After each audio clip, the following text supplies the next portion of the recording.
Ladies and gentlemen, we are back. This is really unfortunate because I got up early this morning, worked out a little bit, did my whole deal. I am in such a good mood, it's going to be really a bad thing. I know, you're very positive. It's scary. Whenever I'm in a good mood, it gets really dangerous. That's all I'm telling you. Watch out, world.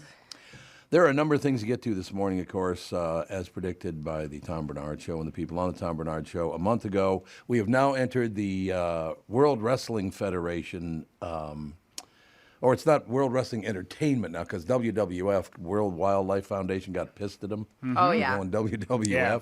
They're like, we're sick of sharing the spotlight. So it's WWE now? That's what it is? Yeah, well, people were trying to save Hulk Hogan instead of the Pandas. And WWF was very upset by that. Yes. I understand. Understand completely. Yeah. Okay, so you want the weather first? You want the baseball story first? I want weather and then the baseball story, but very closely behind, but I just want to hear the weather. Okay, before I go to the weather, I want to do my impression of a politician, both Republican and Democrat. It's Friday. We've been predicting this for about a month now. We're very close to a deal. I talked to Marty O'Neill last night. We're working it all out. What a bunch of bullshit this all is. They do this to the people on purpose. They have the same work ethic as me. It's not great. None? Yeah. Like no work ethic at all? That's why nothing gets done. I mean, we told you that today would be the day. So last night, I guess we were off by about 2 hours. We're getting much closer to a deal. You mean like when we said you'd say that? You mean that? Oh, they're getting close. What a bunch of a-holes. Yeah, my buddy Kyle is kind of a simpleton. I love him, but he is kind of simple. Uh-oh. And one day somebody had said something along the lines of like, well, it's politicians. He goes, I don't follow it. I don't get it. What do they do? And a friend of ours goes, well, we elect them to vote on stuff. And he very casually goes, well, why don't we just vote on stuff? There you go. And I'm like, yeah, why don't we just vote on stuff? Why do we send people to go vote for the stuff we want? Just put it up on our ballots and we'll vote for it. It's too hard for them to make money then, Rudy. You can't have that. If American Idol can get it together, why can't we do it that way? And I still love the fact. And it's only because has nothing to do with their political affiliation or anything. It's just happened to be the latest one. But how a United States Senator in California is worth $200 million. Based on what? Yeah. Because she was able to invest in things that she knew were going to blow sky high, which is illegal, isn't it? She just has really good instinct. Yes, that's what it is. Absolutely. I just find this, it's all-star wrestling. That's what it is. We told you a month ago this is what it would be, because it's going to be, with just a glimmer of hope. Oh, finally, about 3-4 days from now, we'll get it. We got so lucky to sign it. You're right. We're like one chair swing away for it to be a full-on raw event. It's true. So we can laugh at these people because they think we're all fools, and probably a great percentage of people are fools. They believe this crap. My favorite show I've been watching lately is Veep. With Julia Louis. I've never seen that show. Oh, you would love it. I'm not a fan of hers, though. It's fine. She's not her normal character in it, and it's so fun. I think you would actually like it because it is such a circus, and she just thinks the American public are just idiots. And she's always like, she got mad because the president, and she's the vice president, the president made her take on obesity, and she's like, I hate fat people, and it's so. You would love this show. Hate fat people. Because it's just making a nice. mockery of what it's a circus. Yeah. And oh God. it's Yeah. always what you're being perceived as doing. Nobody's doing anything. It's so funny. You would love it. That's what everybody tells me. So who else is it? There are other good people in it, right? Yeah, they're names that I probably don't know offhand, okay. but when you see their faces, you go, yeah. Anna Klumsky, am I saying that right? She was the gal from My Girl with Macaulay Culkin years back. She was the girl who played My Girl. Also the guy who plays Jonah. When you watch Timothy Simmons. There you go. And I don't know Simons. Tony Hale, you'll know because he's from Arrested Development. Never watched that either. That's an amazing show. I heard that show's really good. It's great. Too. Yeah. And then Reed Scott, he's a very attractive guy, but he's not I don't see him that much in things. He is like the Late Show host on The Marvelous Mrs. Maisel right now. Oh, really? Yeah. Okay. But you would love it. You'd see people and go, "Oh, I recognize that guy," or whatever it is. But yeah, you would love it, Tom. I'm just telling you, it's such it makes fun of just the whole office, just the whole idea of it, and just what you're being perceived as doing. You would get such a kick out of Veep. Yeah, I'm going to have to step forward and see that kind of stuff. It just, there's so many things that you just can't get to it. And the one thing I do not like, and I don't care if it's far left, far right. If I tune in and that all they can do is puke out that stuff, it's like, I'm gone. I want to be entertained. I want to hear about your politics. That's one thing we've been talking about on this show is that we remove the politics from it. And then, of course, a couple of people bring it up still, but I think we're at a point people don't want to hear that shit from anybody. No. They don't want to hear it. So I don't want to hear it. Does that make sense? Give me the weather then. I got your weather.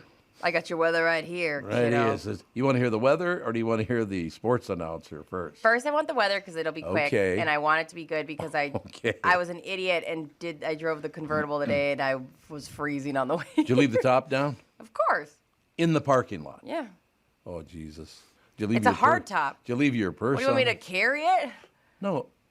I put it back on there. You want me to casually bring my hard top with me? Yeah, let's go. And then I would have been still in the parking lot if I was putting that back on. That was our point. You wouldn't be here. That's what It'd you're be wa- perfect. Broadcasting live, Brittany is still putting her top on her car. Put the top on, and we don't mean the top on the car. Thank you very much. Heyo. Okay, so here is the deal. Mostly sunny and warm with a high of 79. Beautiful day coming up for my baby girl.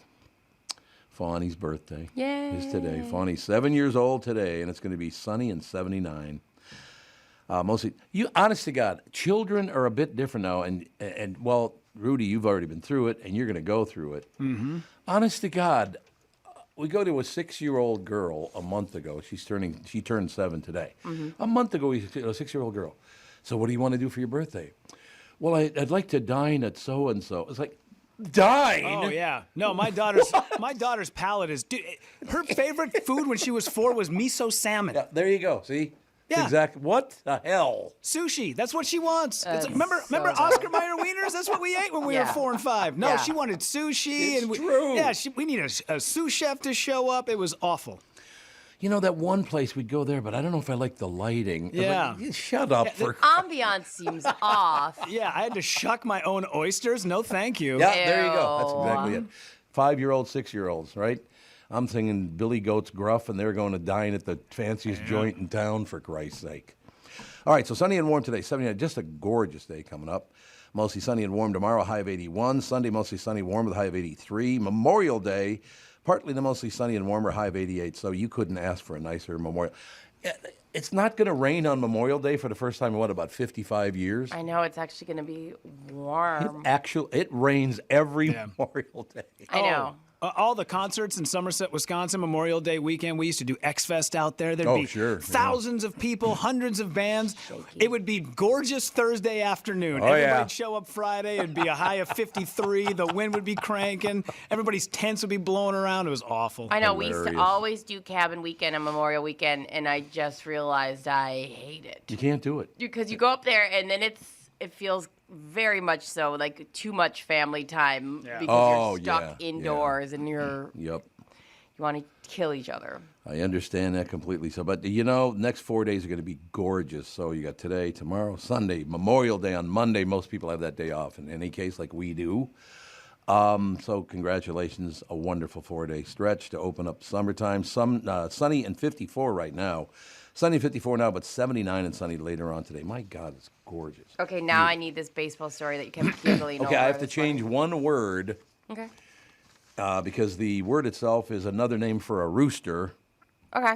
Well, you cock a pistol, don't you? I mean, when you're going to shoot a pistol, you cock the pistol. Yeah, say it. I think you can say even the other version. Not with this one. There's no way I can say it with this one. Okay, ladies and gentlemen. You're so giggly. I'm in such a good mood today. I don't know what the hell it is. I've never liked either one of you. So how's that? I was going to say we still have, 2 hours and 50 minutes. Yeah, to that's ruin true. that. Yeah, the show is but a fetus right now. But a fetus. We'll see what happens. It could all come apart at the seams. You sons of bitches. Yeah, that'd be good. Okay, here we go, ladies and gentlemen. I hope I can get through this. An ESPN and SEC network announcer made a pretty vulgar slip of the tongue. Well, he didn't make a vulgar slip. It was a slip. He didn't mean to say it. Okay. So don't talk about how vulgar it is. Pretty vulgar slip of the tongue while announcing a baseball game in Alabama, of all places. Oh Jesus. Here is Tom. Well, we're not going to play the audio, obviously. No. Okay, good. Yeah, I just wanted to make sure. I was looking to see if I had it up, but I don't have it. Good. So you're good, yeah. I think it's not. Okay, so just remember, I'm going to change the word, but, cock-a-doodle-doo that's the word. You ready, Britt? Mm-hmm. Here is Tom Hart trying to say, turn the clock back. Okay, turn the clock back. At that time, a black player was at the plate, and he said, turn the black in the clock back. He said, turn the black. Oh, Turn the black beep back. Or turn Just the black. turn the black beep. Turn the black. hilarious. That was like Shepard Smith when he was talking about Yes, right. J-Lo. Well, it looks like her fans would much rather give her a blow job a curb job than oh my, sorry about that. Turn the black clock. I'm just saying Yeah, clock. Go clock, yes. Yeah. Turn the black clock. He did explain it was after midnight. Yeah. What does that have to do with it? Wow. Oh, that's so sad. I feel so bad for him because know. I mess up words constantly. Everybody does. They're not going to fire him, are they? I don't think so. It says here, a long night got even longer. That's all it says. It doesn't say, he didn't do it on purpose. No. People misspeak. It just happened. Settle down, for Christ's sake. I hope so. No, I don't think they'll fire him. I just don't. What a terrible idea to fire this guy. He didn't do it on purpose.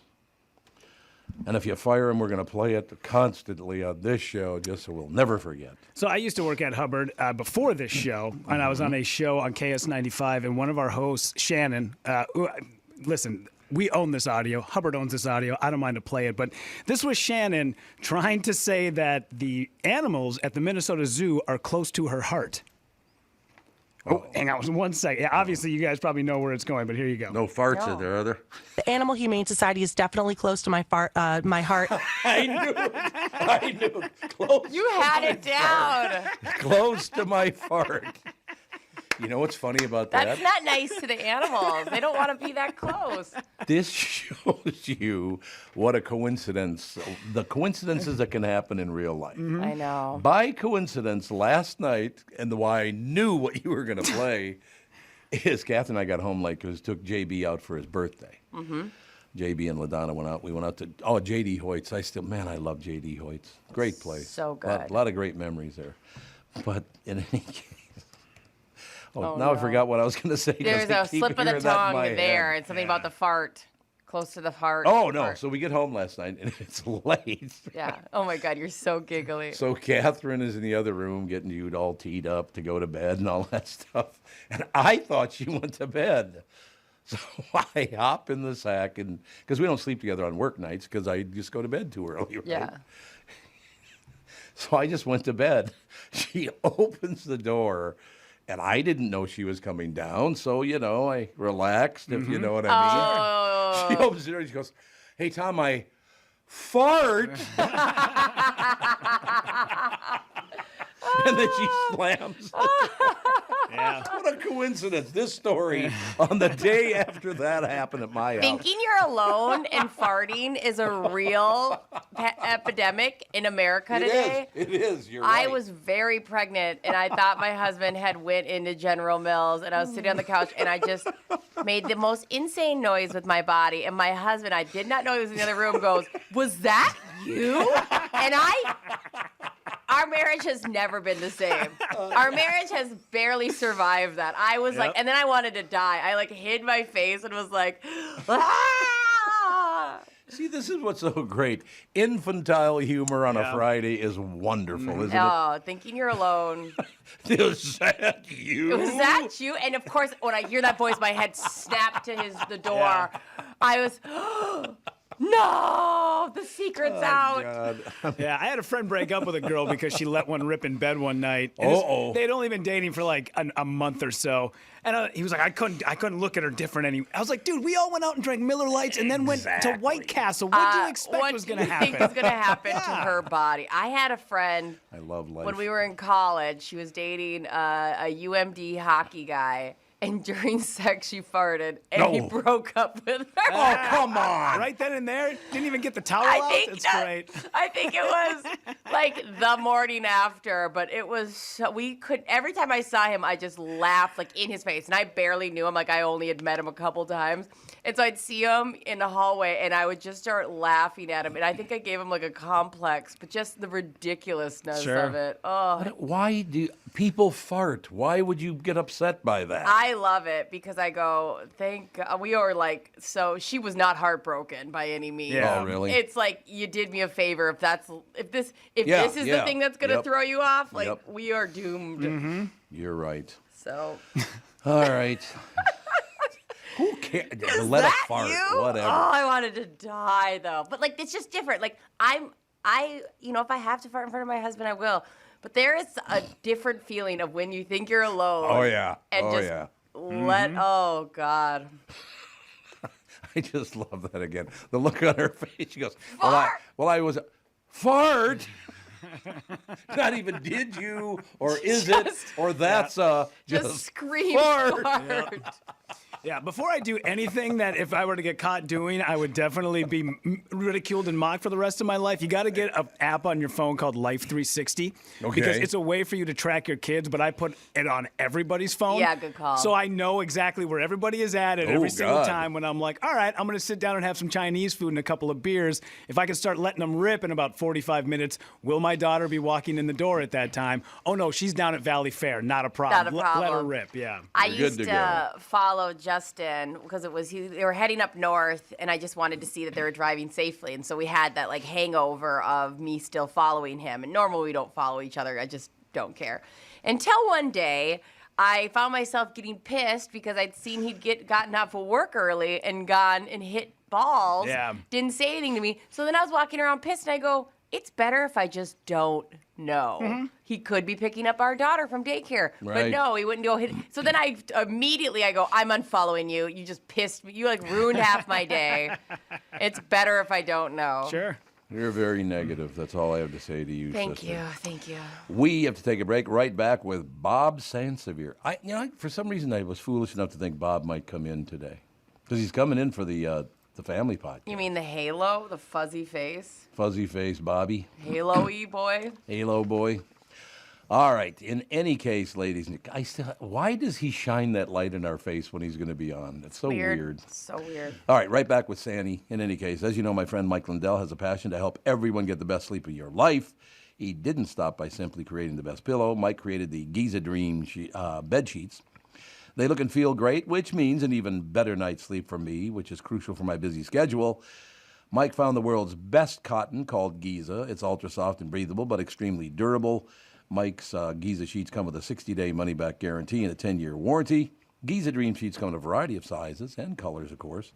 Mike's latest incredible deal is the sale of the year. For a limited time, you'll receive 50% off the Giza Dream Sheets. You'll receive a set for as low as $29.98. Go to MyPillow.com, click on the radio podcast square, and use promo code TOM. There you'll find not only this amazing offer, but also deep discounts on all MyPillow products, including the MyPillow 2.0 mattress topper, MyPillow towel sets, and so much more. Call 800-516-5146, use promo code TOM, or go to MyPillow.com. Make sure you do use the promo code TOM. This is Bob Sansevere, and I want to tell you about Dave Bialki from Bialki Law. Dave represented my wife, Mary, when she had a significant workplace injury. She was very happy with the job Dave did. If you have a work-related injury and have Dave represent you, I'm betting you'll be happy too. Dave is a down-to-earth guy. He grew up in northern Minnesota, rides a Harley, and worked various jobs doing concrete, electrical, plumbing, roofing, and carpentry work. Dave works for people with work-related injuries. If you work construction, or anywhere for that matter, and you're hurt or even just hurting, you should talk to Dave. Let's face it, our bodies wear out. If your body is worn out from work, if your knees or back or shoulders hurt from things you do at work, do what Mary did. Call Dave and talk to him about it at Bialki Law to set up a free initial consultation.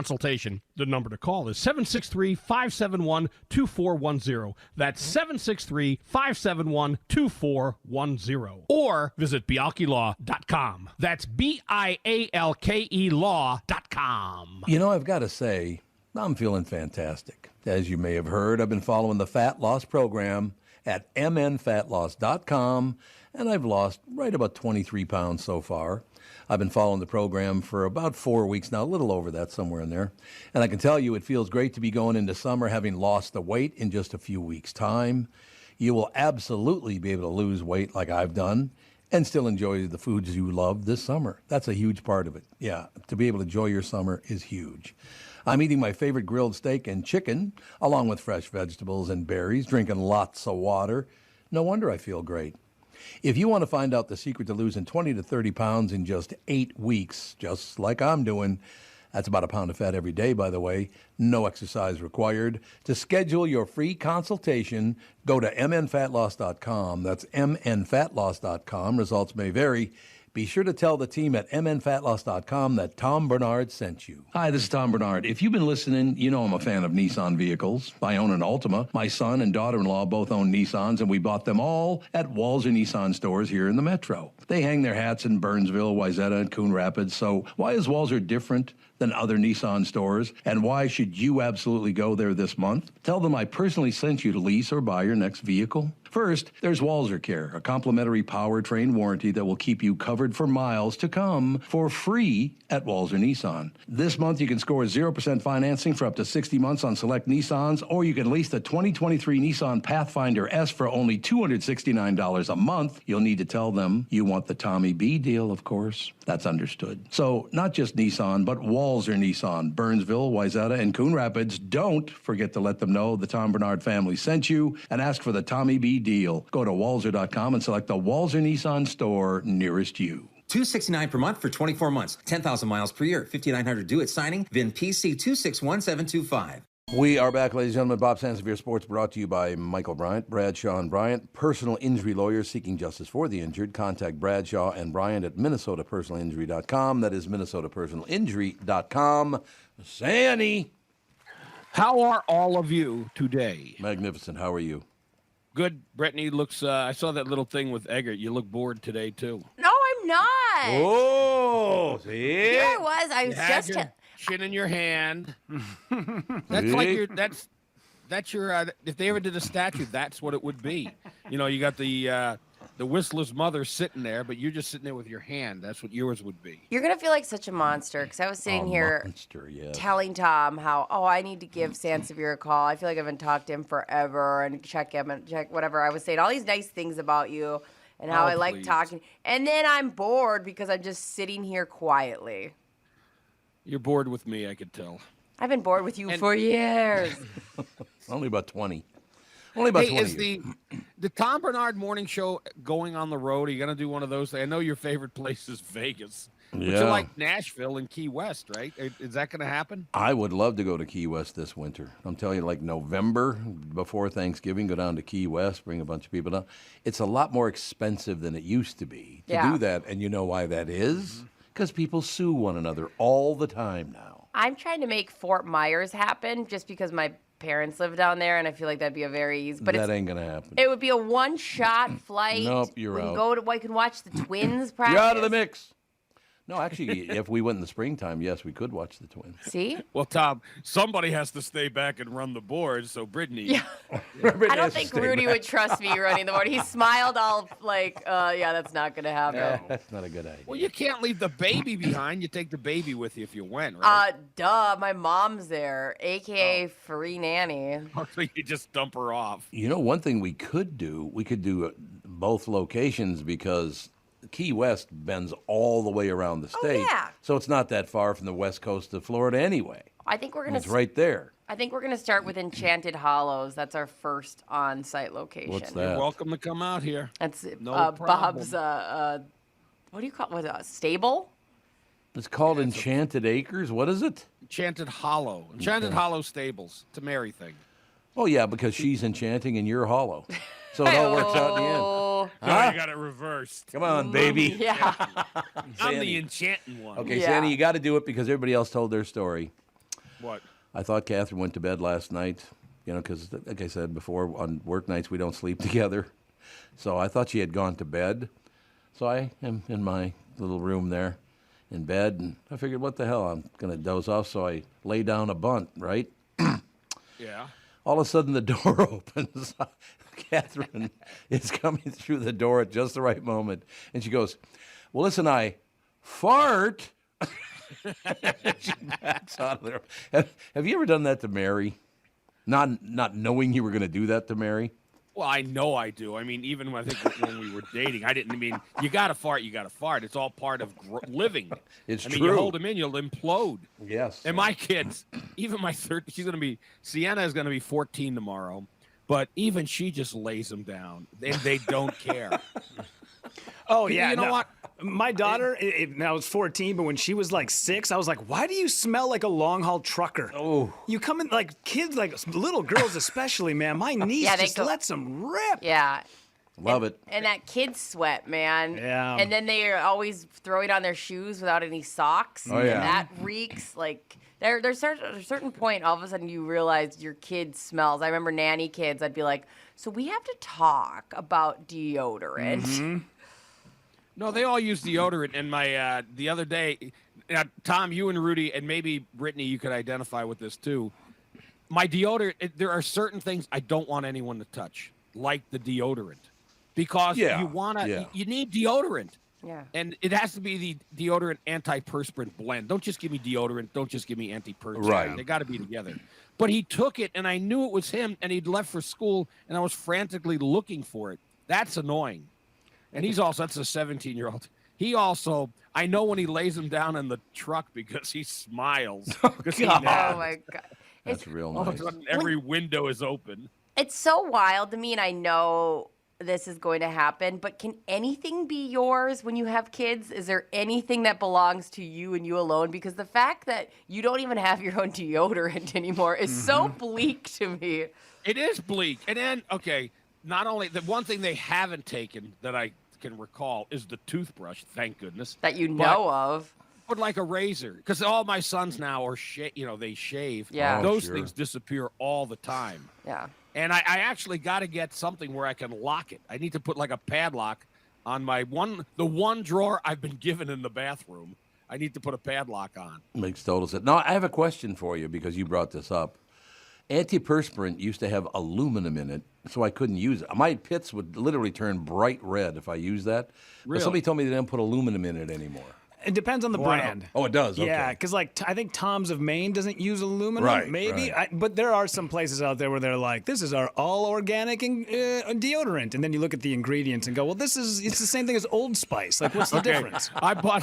I needed it, so I bought it from like a dollar store. They proudly proclaim includes aluminum nitrate. Here, take this. Well, some people are allergic to it. I am. They're old school. Is it bad for you, or just that you're allergic to it? No, I mean, it's bad. My pits puff up and turn bright red. Yeah, I avoid it too. I get kind of irritated by it. I think it's because when you go so long also without using the aluminum, maybe it messes with you. Yeah, and I maybe. know they used to say it's bad for you. I don't know if that's true or not because everything goes back and forth. Yeah. But I'm with you. I can't use it. Look, all I know is I put aluminum foil on my food when I want to wrap it up. So That's I guess true. it can't be too Yeah, bad. yeah. It's the same thing for Well, sure. I The tried same that. thing. I've rubbed that on my armpits and I still sweat. Well, yeah, people who are like, "I can't use deodorant because it's got aluminum." Anyways, can you hand me that bag of Doritos? It's like, well, you're basically just putting one terrible thing in your body in exchange for the other. Yeah. Tom, which is the one, because I think we talked about it on that other show. Is it the Pringles where they've got something in them where they just make you, They make me sicker you than drip hell. Or sick? Oh. Oh, no, Pringles make me sick as hell, and I don't know why. Okay, here's the thing. Pringles, I'm not going to attack the way they taste, but if you ever look at the actual container, Uh-oh. it doesn't say chips because I don't think they're legally allowed to say chips. Yeah.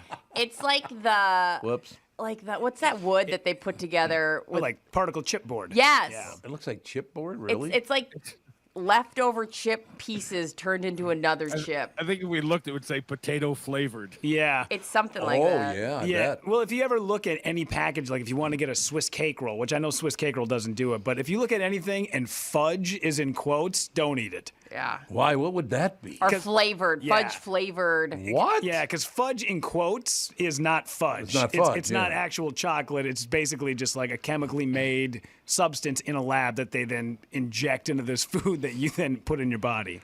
Pringles potato crisps. Yeah. Potato crisps. There you go, ladies It and has gentlemen. the savory potato taste. Not potato, but potato taste. That's scary. When it starts saying that, you go, what the hell is this? Dude, they make me sick as a... And by the way, before we move on, I've warned you Brits about this before, and I'm coming to England. It's not aluminium, okay? It's aluminum. And it's not almond, it's almond. It's almond. And it's ambulance. Have you ever heard that on Scott ambulance. Brits? I looked over there. I believe it's made from aluminium. I like- There's no minium. I do like the way they say pedophile, though. Pedophile, yeah. I think it hits. Remember that great bit? No. Oh, God, I can't remember which British show it was, but this American flies into England, Yeah.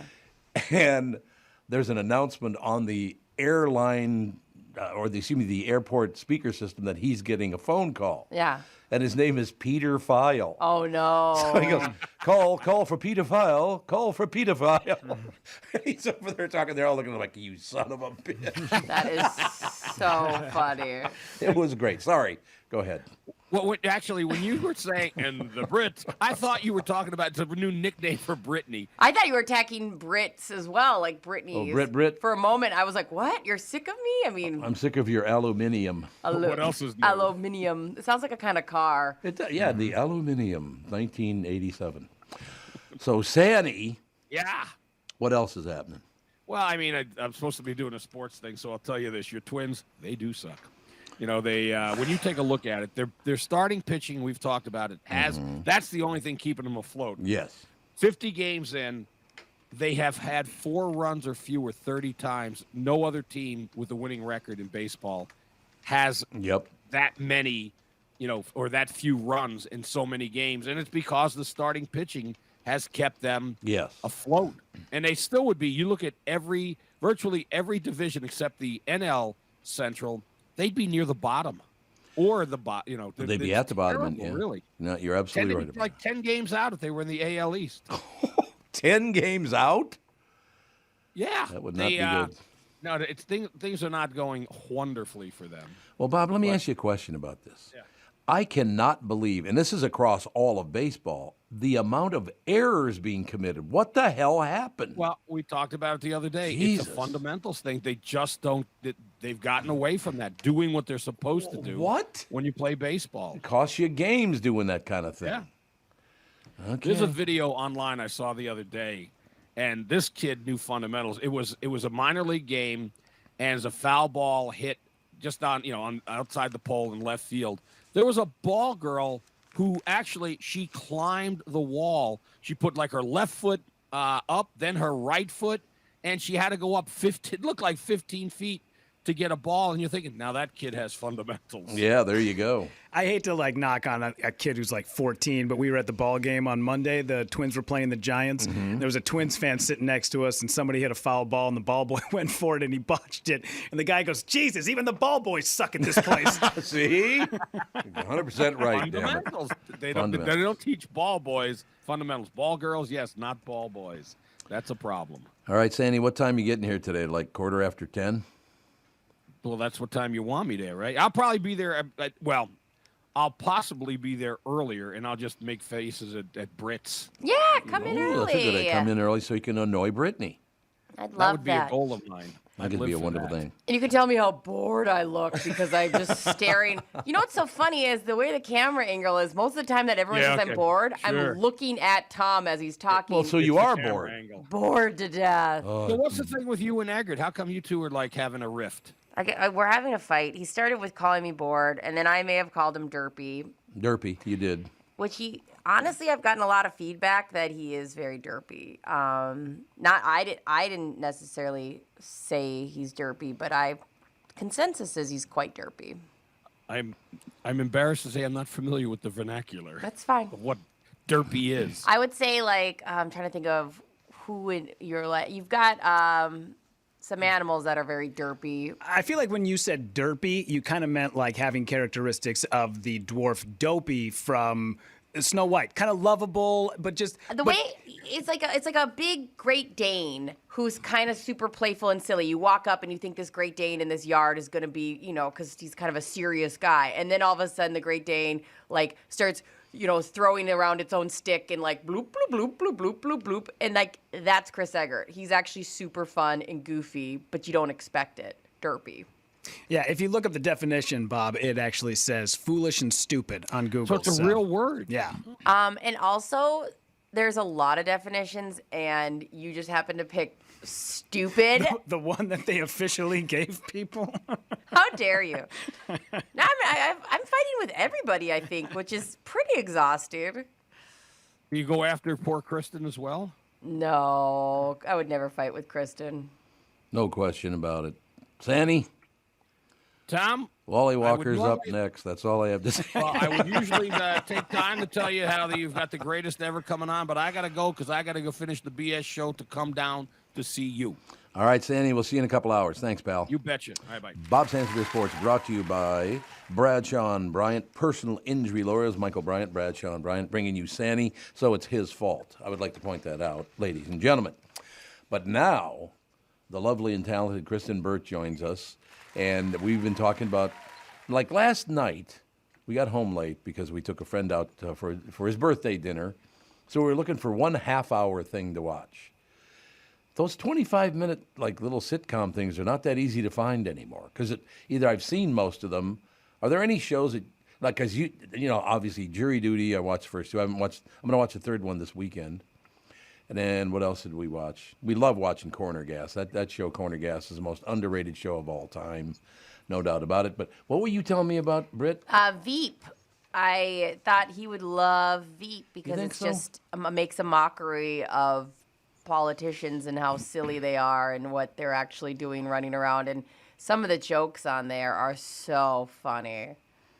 And Julia Louis-Dreyfus, I mean, one of the most successful female comedians of her generation. Agreed. Jesus, that's sad. You're not a fan?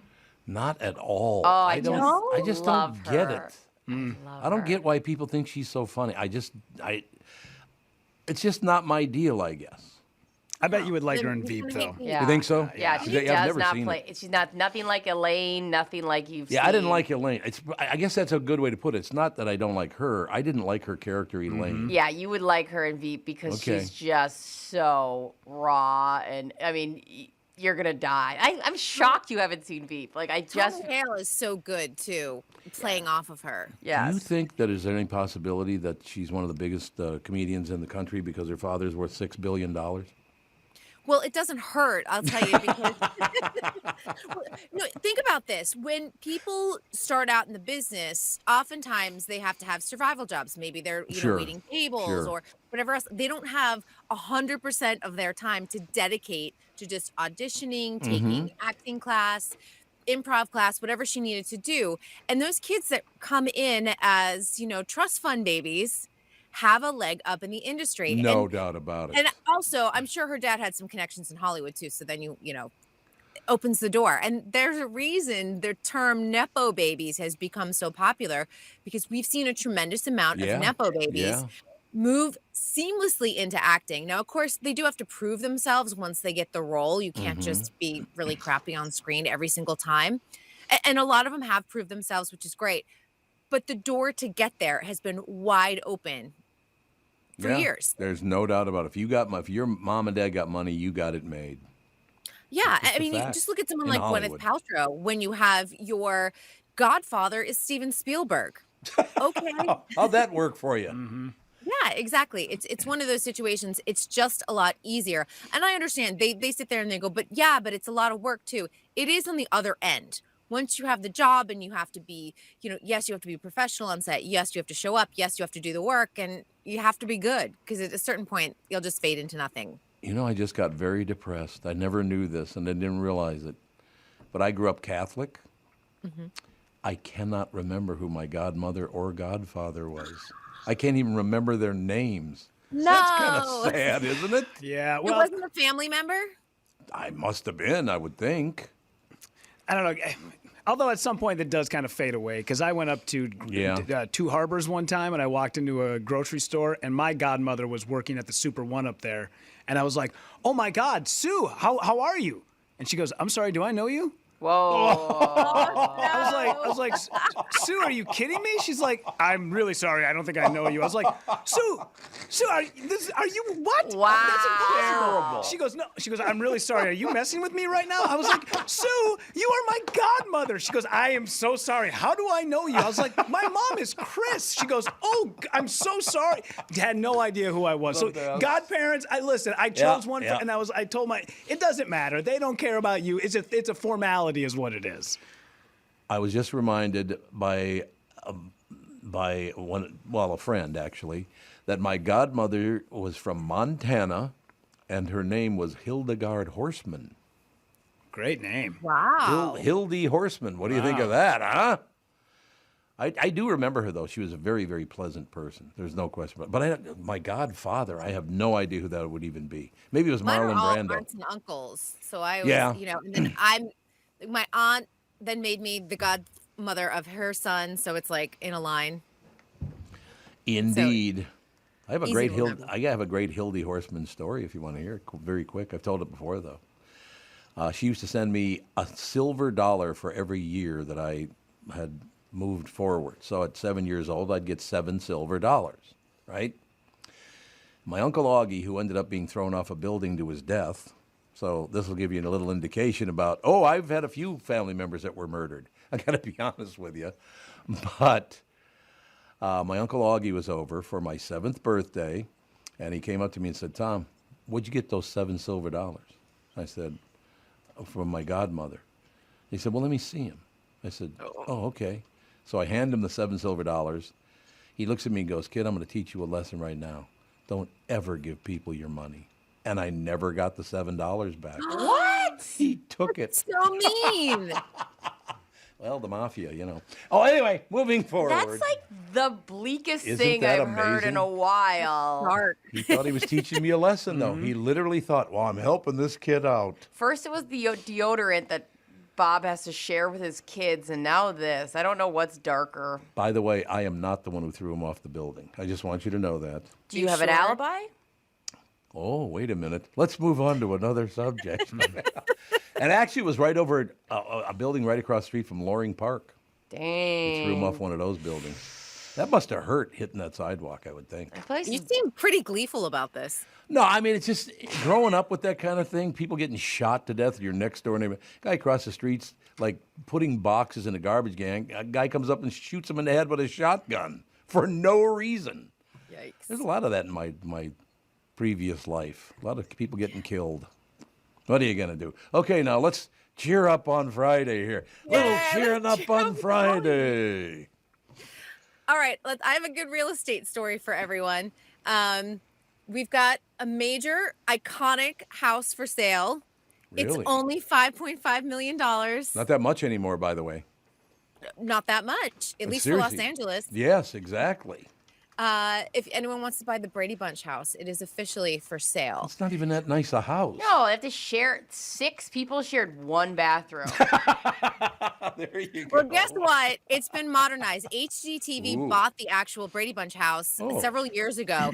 Then they did a show around it and refurbished it with the remaining Brady Bunch kid cast that was still alive. They've used it as a TV set for the last few years, but now it's on the market. HGTV originally bought it for $3.5 million, so they're hoping to make a $2 million profit. It's considered the second most photographed house in the United States after the White House. Mm-hmm. So, and I will tell you, like, everyone drives by. So if you buy this house, guaranteed you're going to have a lot of foot traffic and car needs it? traffic Oh, every single day. no thanks. Nope, no thank you. But it has been renovated completely to mimic the actual set. So it has like the floating staircase, because the house was originally only the exterior. And then when they renovated it, they recreated the entire thing. So if you want to live like a Brady, this is your opportunity. God, I just got that close to caring. So close.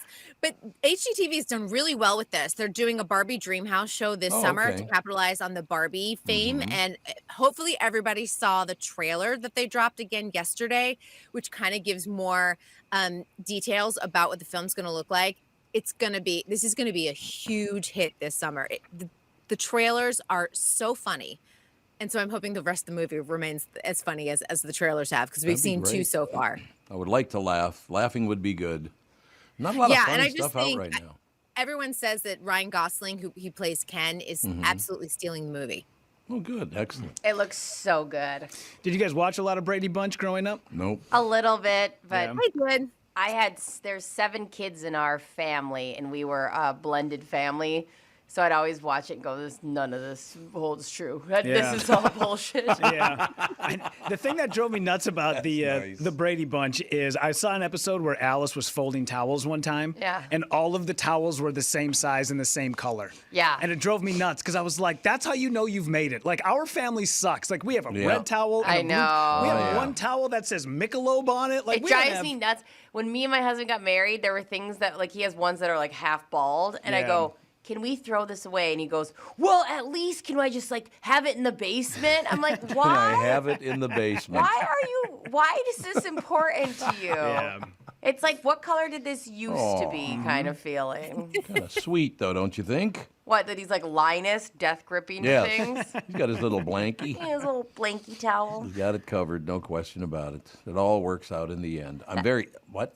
Oh, no, I was going to agree with you. Yes. So what else you got, Kristyn? Everything good? Yeah, everything's good.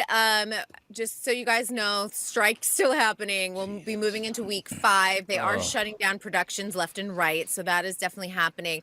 Directors Guild is still in negotiations, just so people understand this. Directors Guild, the last time they were involved in a strike was 1987, and it lasted like 15 minutes on the West Coast, 3 hours on the East Coast, 15 minutes on the West Coast. So everyone's kind of hoping DGA will join the writer's strike, and then it will probably end the strike very fast. So, good. But right now they're still far apart, but they're still negotiating. And then SAG is right on the heels of June 7th. Their negotiations start. Okay, well, here's the deal. We just pointed out this morning that all of a sudden, out of the blue, we're getting close to a deal in Washington, D.C. Oh, boy. It's all-star wrestling BS. That's all it is. It's really, I think it's both sides saying like who's going to call chicken first, especially. Right. I think the producers are like, hey, we'll go as long as we need to, and because they want the concessions, and of course the writers deserve to get paid. And this is, if everyone goes on strike, it'll be the biggest labor movement in Hollywood we've ever seen. Obama just caught a little heat because he's promoting his new Netflix film, and most actors are opting out of press junkets right now. Right. So technically he crossed the picket line, but of course he voiced his support for writers because guess what? His daughter is a member of the Writers Guild. So he probably shouldn't have done the Netflix promotion, but he did. That's because he's Barack Obama. He can do whatever he wants. Yeah, but he's getting called out for it. Well, so he should be. Fair enough. What are you hearing about the Little Mermaid movie? So I saw the Little Mermaid movie, and I know Tim will probably go through it today, but my opinion, this is a showstopper for Halle Bailey, not Halle Berry. Halle Bailey is the one who is playing the Little Mermaid. She's incredible in this film. The rest of it is okay. It's not my favorite. I don't necessarily know we needed a live action film of this. And, I think that's how a lot of people feel with a lot of Disney's live action. But it is a star-making turn for Halle, and that I'm really happy for. Melissa McCarthy's fantastic as Ursula, but overall the movie was good, not great. Cool, thank you. Yeah, and it's gonna be a busy. I mean, listen, it's gonna do great at the box office. Families are all gonna go, and we're not worried about Disney making their money. Okay, on the way out, we have to see if we can drag you into our earlier conversation, and you can't lie. Okay. Okay, you ready? Yep. Have you ever thought you were going to be in the bedroom alone, sleeping by yourself, and they laid one down and your husband walked in? He's talking about farting. Oh, That's his no. boy term. You have to, you liar. Have you ever thought you were alone and farted and you Yes. weren't alone?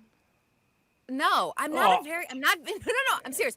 I fart, don't get me wrong, but I was like, I'm not very gassy. So it's one of I'm those- not very I'm gassy. not very gassy. I get that. I actually didn't realize like how gassy you could be until I got pregnant, and I realized Yes. people walk around There with is this that. feeling inside of them. There is that. I'm like, you should be taking like digestive enzymes, some probiotics. I'm not gassy as a result. Okay, wait a second. What about your husband? He ever done it? He's not very gassy either, or if Well, he does, what he the takes it. hell? Takes it elsewhere. So he's one of those that's like, he's going to kill me for saying this, but he's just super private about the bathroom. He's just someone like, I understand that. yeah, he just, and I'm fine with that too. I'm like, I like Yep. boundaries in that situation. So I know he is someone like, if he's got things going on intestinally, he is like taken off. So Oh, I was just notified we're getting too highbrow on the show here. Yeah, we are. we'll just take it to the lowest common denominator possible. There you go. All right, my dear, have a great weekend, and we'll talk to you next week. Yeah, see you on Tuesday, right? We're off on Monday. Yeah, you're off on Monday. We'll see you Tuesday. Thank you. See y'all. Have a good weekend. Ladies and gentlemen, KB2, Kristyn Burtt with us. I adore that woman. You know that's true. Right? I just do. I love her. Ladies and gentlemen, quick weather. Mostly sunny and warm. I want to do the quick weather because it's so damn nice. Mostly sunny and warm with a high of 79. Mostly sunny, warm tomorrow with a high of 81. Sunday, mostly sunny and warm with a high of 83. And Memorial Day, partly to mostly sunny and warmer with a high of 88. So 79, 81, 83, 88. For the next 4 days, the entire vacation weekend, or day off weekend, I guess is a better way to put it, looks beautiful. We will take a break. Be right back. Ladies and gentlemen, in a couple of minutes. We'll schmooze right after this. This is the Tom Barnard Morning Show. Hi, this is Judd Zolgad. You know, summertime weather is here, and that means fun in the sun. The beach, ballpark, or barbecues are even more enjoyable when you're healthier and more active. Let Livia Weight Control Centers help you make the most of our beautiful summer days. Livia's premier all-access offer of 50% off plus a free gift is on now, but exclusive for 1 week only. You could lose up to 15 pounds or more by the 4th of July. Imagine that. They'll help you develop a personalized nutrition plan that's doctor recommended. I lost 40 pounds a couple of years ago, and here's the best part. Livia is going to help you, just like they did me, keep that weight off. So their dietitians and nutritionists not only help you shed those excess pounds, but keep them off as well. Summertime is here, and Livia wants you to make the most of it. Call 855-GO-LIVIA or visit livia.com. That's LIVEA.com. Livia's premier all-access offer, 50% off plus a free gift, exclusive 1 week only. Call 855-GO-LIVIA or visit livia.com. Livia, voted Minnesota's best weight loss program 2 years in a row. Offer ends on Friday. Hi, this is Tom Barnard. If you've been listening, you know I'm a fan of Nissan vehicles. I own an Altima. My son and daughter-in-law both own Nissans, and we bought them all at Walser Nissan stores here in the Metro. They hang their hats in Burnsville, Wayzata, and Coon Rapids. So why is Walser different than other Nissan stores? And why should you absolutely go there this month? Tell them I personally sent you to lease or buy your next vehicle. First, there's Walser Care, a complimentary powertrain warranty that will keep you covered for miles to come for free at Walser Nissan. This month, you can score 0% financing for up to 60 months on select Nissans, or you can lease the 2023 Nissan Pathfinder S for only $269 a month. You'll need to tell them you want the Tommy B deal, of course. That's understood. So, not just Nissan, but Walser Nissan, Burnsville, Wayzata, and Coon Rapids. Don't forget to let them know the Tom Barnard family sent you and ask for the Tommy B deal. Go to walser.com and select the Walser Nissan store nearest you. $269 per month for 24 months, 10,000 miles per year, 5,900 due at signing, VIN PC 261725. Hello, I'm Brad Huckle, President at North American Banking Company. And I'm Mike Bilski, CEO at North American Banking Company. As a community bank based right here in the Twin Cities, we believe in taking the time to get to know our customers and their businesses. And part of that is hiring and cultivating a team of experienced lenders. When your business banks with us, you're not training in a new, inexperienced banker. In fact, our bankers have worked with many of the same customers for years, earning their trust. We get to know you and your business, and you get to know and rely upon us. When your business is looking to capitalize on an opportunity or solve a problem, we'll be here to help you. Tom here. I know Brad and Mike, and I trust that with my banking, they've personally delivered on everything they've just said. So why not bank with my banker, North American Banking Company, a better banking experience, member FDIC, an equal housing lender. This is Bob Sansevere, and I want to tell you about Dave Bialki from Bialki Law. Dave represented my wife, Mary, when she had a significant workplace injury. She was very happy with the job Dave did. If you have a work-related injury and have Dave represent you, I'm betting you'll be happy too. Dave is a down-to-earth guy. He grew up in northern Minnesota, rides a Harley, and worked various jobs doing concrete, electrical, plumbing, roofing, and carpentry work. Dave works for people with work-related injuries. If you work construction, or anywhere for that matter, and you're hurt or even just hurting, you should talk to Dave. Let's face it, our bodies wear out. If your body is worn out from work, if your knees or back or shoulders hurt from things you do at work, do what Mary did. Call Dave and talk to him about it at Bialki Law to set up a free initial consultation. The number to call is 763-571-2410. That's 763-571-2410. Or visit bialkilaw.com. That's BIALKE law.com. She's on vacation. I haven't been berated by Amy in like a week now. I don't know how to respond to that because she's still my boss, even though she's not yours. Oh. She's never done anything wrong. Steve wrote in and said, "Thank you for the fart talk this morning. I woke up in a bad mood and now I'm laughing my ass off. Oh, there you go, made my Steve. day. Love the show. Keep up the great work and have a good weekend." Isn't that Thanks. sweet? Thanks, Steve. That's very nice, Steve. Thank you very much. No doubt about that. So, what was I just going to say? Probably introduce our guest. Nope, not going to happen. The birthday boy? Forget it. Last night, you know, that made me uncomfortable last night? I could tell. It did. It made me uncomfortable because everybody walked over and go, "Well, birthday boy." I'm like, watch that boy shit. But they didn't mean it that way, obviously. Right. So it was very, very good. So basically, another thing that everybody said on the way out, and I could hear them, JB, maybe you heard them, that apparently the two women we were with were far too good for us. But other than that... Well, that's true. Yeah, I suppose it is. I've never even met JB's partner, but I know that both of your significant others were too good for you. Far too good. Yeah. You sure you haven't met her? No. Weren't you at the... Did you set his mic up? No. Yeah, you got it pointed at your... Well, I didn't want to move. You don't have to change be that close to it either. I didn't want to change anything. There, perfect. I've been accused of being a soft talker, so I lean in. No, you're good. You're good to go. No question Weren't you at the thing at the country club for him? Yeah, but I don't think... She was there. Oh, I did meet her. I did Right. meet her. Yeah, yeah. Listen to how he goes. No. That was a typical white boy thing. Didn't you go to his birthday party at the country club? Well, we're not allowed to call it a retirement party. Right. So I didn't know what Because to I didn't call retire. I know. That's what I'm That's saying. the So we big all part of never it. know what to call it. Didn't you go to that thing at the thing? We all go... Well, see, I have two things that are not in common with that place of business. I tell the truth, and there's another one, but I can't remember what it is. I actually give a rat's ass. Maybe that's what Maybe it is. that's right? it. So, yeah, we went to dinner last night at J.D. Hoyt's, which we loved, although Pat wasn't there, which it's too bad because I love Pat. He's a great guy. I'm going to have to reach out to him today and find out what's going on. Oh, he's got a cold or something, right? Yeah, hopefully. That's all it is. Would you back away from the microphone? Honest to God, you sound like this when you do. Well, the last time I was here, I can't remember I shouldn't say old because I'm no spring chicken. The guy that... Don Shelby? No, not Don. Oh, well, the old guy, and you go with Don Shelby. That's nice. But back in the days when Don was on the family podcast, and we would have the old guy who would, what was his name, Carl or something? Oh, Carl. Yeah, Tom, I Right. was there in South St. Paul yesterday. I love him. Well, anyway, he, last time I was in, he said something on Facebook like, oh, the quiet talker's in. So it's made me nervous ever since. So you're the quiet talker? It's giving you a complex. Yes, it go. has. Way to go, my friend. I That's all thought have to maybe say. my mic technique was like Phillips, and I was way back here. Oh, yeah, you know. Philip. Hey, Tommy, let me ask you a question. Let me ask I you a question, love... Tommy. Philip's got a I dynamic... almost got that out without her trampling me. Did you hear that? Phil's really got good. a dynamic way of using the mic, and it's hilarious Oh, because yeah. he is not aware of where it is, and he doesn't. What do you think about? And you're like, it's classic. I miss Philip. I Philip a love lot. him.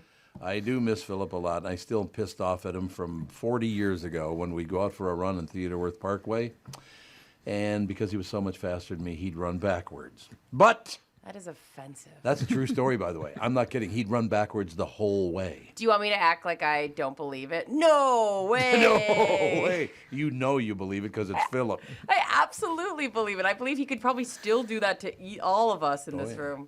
Well, he's a defensive back. They run backwards a lot. Right. So it's not really fair. But, don't worry about my feelings, right? No, nobody is. Georgia is reminding people you need to wear clothes for your driver's license photo. Did you wear clothes for yours? Yes. The two of you? You did? Yeah, but if you get away with wearing a tube top, you can make it look like you're naked. A two-top? Yeah. A tube top, yeah. What, a pink one or something? No, just anything that you could just kind of put your shoulders kind of up. that deal. I see what you're saying. I had a driver's picture for a long time that I looked very naked in, and it was just because I was wearing like a tank top that doesn't have straps. There you go. You used to have to go to the DMV or other special places to have your photo taken for a driver's licenses, passports, or other IDs, and they were always terrible. Now you can sometimes use your own. I didn't know you could use your own photo for a driver's license. What? I never heard of that. Yeah. I've never heard of that. I heard that recently. It surprised me, too. You can use your own photo. That blows my mind. Weird. There are rules, though, like you should use a white or off-white background without shadows, and you can't be naked either. The Georgia Department of Driver Services just reminded people to keep things classy. They say, quote, please take pictures with your clothes on when submitting them for your digital driver's license and IDs. It's unclear what inspired that reminder, but clearly there was at least one instance of people not wearing an appropriate amount of clothing. Why would you do that? Why would you want to take your driver's license photo with whether you're a guy or woman with your titties hanging out? I don't know that, but I do know there's a military hack that we used to do. What? So if you were in the military, a big thing you'd want to do when you'd get pulled over is also give them your military ID. But they always say, I don't need that. They make it clear. So what you do is you show up for the DMV in uniform. And this is when you're active. Like if I went up now, that'd be very illegal if I brought out my own. So then you have your military photo in your on your license, and it just kind of gives that little bit of like, give me some special treatment, please, without shoving it in their faces. So that was the little military hack we used to do. Yeah, there's a great video of a sheriff. I believe it might have been from Minnesota. A guy pulls a woman over for speeding, and the girl, as he's giving her a citation, she goes, I thought you didn't give pretty girls speeding tickets. And the cop goes, you're right, I don't. Here's your ticket. Oh, God, you walked right into that one, lady. I know, that's so good. God. Yeah, you strolled right into that one, sister. Not a good idea. Nah, that's very funny. One thing I do enjoy is people that try to be like cocky smart. They just never are. Right. I'm going to be funny. Oh, are you? Really? Either you're funny or you're not, right? Yeah. If you're trying to be funny, you're not funny.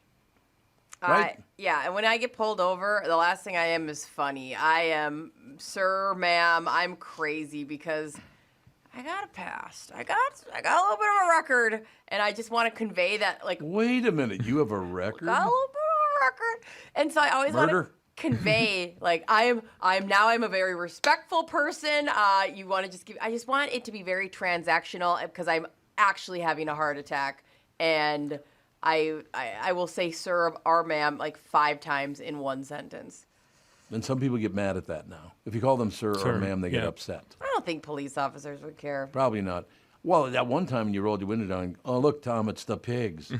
That was a mistake. I would never, even that saying that raises my heart rate. Yeah, there you go. Because I always just want to prove, like, I am not drunk. Remember what the cops did with that? No, what they do. We're pigs, huh? Pride, integrity, and guts. Ah! Oh, God. What do you think of that one, sister? Also, I feel like pig is like being called a bitch as a woman. Yeah, it's who so cares? generic. I don't even care. I agree.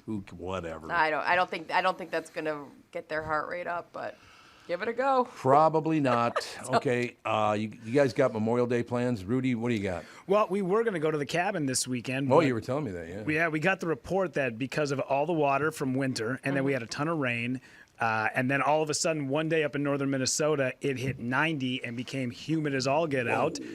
We've had the biggest mosquito hatch in northern Minnesota that we've ever had. And where our cabin's at, there's like a kind of a bigger swamp kind of behind it that's in between us and Lake Winnebagoche. walls of mosquitoes. You can't. Yeah. And my niece, my poor niece, welts up every time she gets bit by one, and then she itches, and we just decided to cancel it. So now I went out and I bought one of those dumpster in a bag.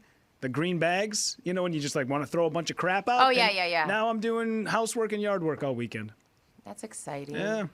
There you have it, ladies and gentlemen. What about you? Gogo's birthday, her first birthday is on Sunday, so I think we're just going to do a smash cake. I mean, she's kind of unaware that it's her birthday, so I don't think we're going to go hard by any means. And we're going to do like a whole, since it'll be warm enough, a little like fun watery thing.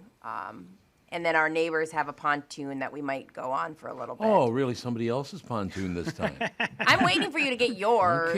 Okay. Yeah. Unfortunately, you have not stepped up, so I had to seek elsewhere. You so did. I'm Yep, probably going to yep. party with Priscilla this weekend. And yeah, nothing very exciting, but I'm excited for Gogo's first I have a birthday. question. It's her birthday. Yeah. You live right by the joint. Go get her a nothing bunt cake. I know. Oh, my God, those cakes are good. That's what we had for my Yeah, birthday. Well, baby. Kenna, and then I'm actually getting a Harvey Wallbanger cake from it's so good, from the Scratch Bakery. I'm picking it up after work today. There's this little bakery in Chanhassen that makes Harvey Wallbanger cakes. So have you guys ever had a nothing bunt cake? They're so good. I've had the mini ones. Damn, they're good. They're good. No doubt about it. There's no getting around it. I like a boozy bunt cake though. What a shock. I don't get to drink alcohol anymore, but I love when they cook with it. Ooh. Okay, JB, what do you got? Memorial Day plans. Well, Junior's taking me to dinner tonight. And- Junior is? Yeah. Well, that's good. And then LaDonna's taking me to dinner again on Saturday. So Nice. I know where you're going to. I heard. You heard me. I don't know. I didn't know that you two were coming last night. So What do you mean? You didn't know that Kath and I were coming to your dinner? No. Oh, she did it a surprise? Yes. Or was it a horror show? I was gonna say, were you pissed off? It's very too bad pissed that they off. ruined it. No, I just said here because she asked me what I wanted to do. I gave her a list of places and people, and then I told her I didn't want to know.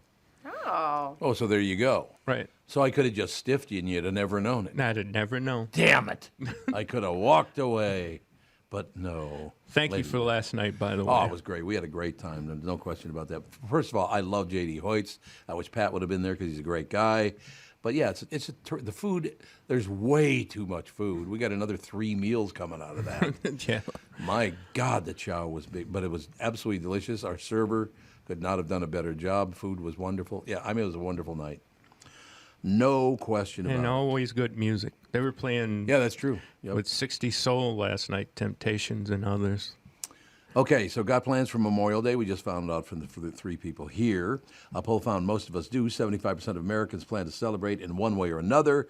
The top things we're planning to do. Now, if you guys are going to do these, give me the, yeah, baby.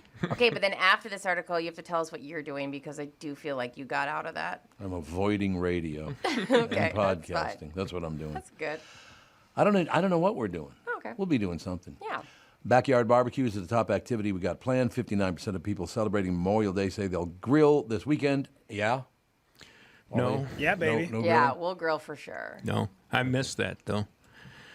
My dad used to, every Oh, I remember, yeah. every Memorial Day, we loved it, but we hated it because we loved the barbecue and this, that, and the other, but it was like we pulled all the stuff out of the house to set it up in the backyard, like big speakers on the porch and all the lawn furniture, and we had to clean up all the dog poop and whatnot because he knew once the neighbors heard the music, they would start they would start coming. And so, yeah, we had the whole neighborhood in the house. When you have 9 kids in a house, everybody had a friend in the neighborhood or a Yeah. few. Yep. So everybody wound up in our parents' That's so fun. backyard. What a great memory. It's all true. I miss your mother, by the way.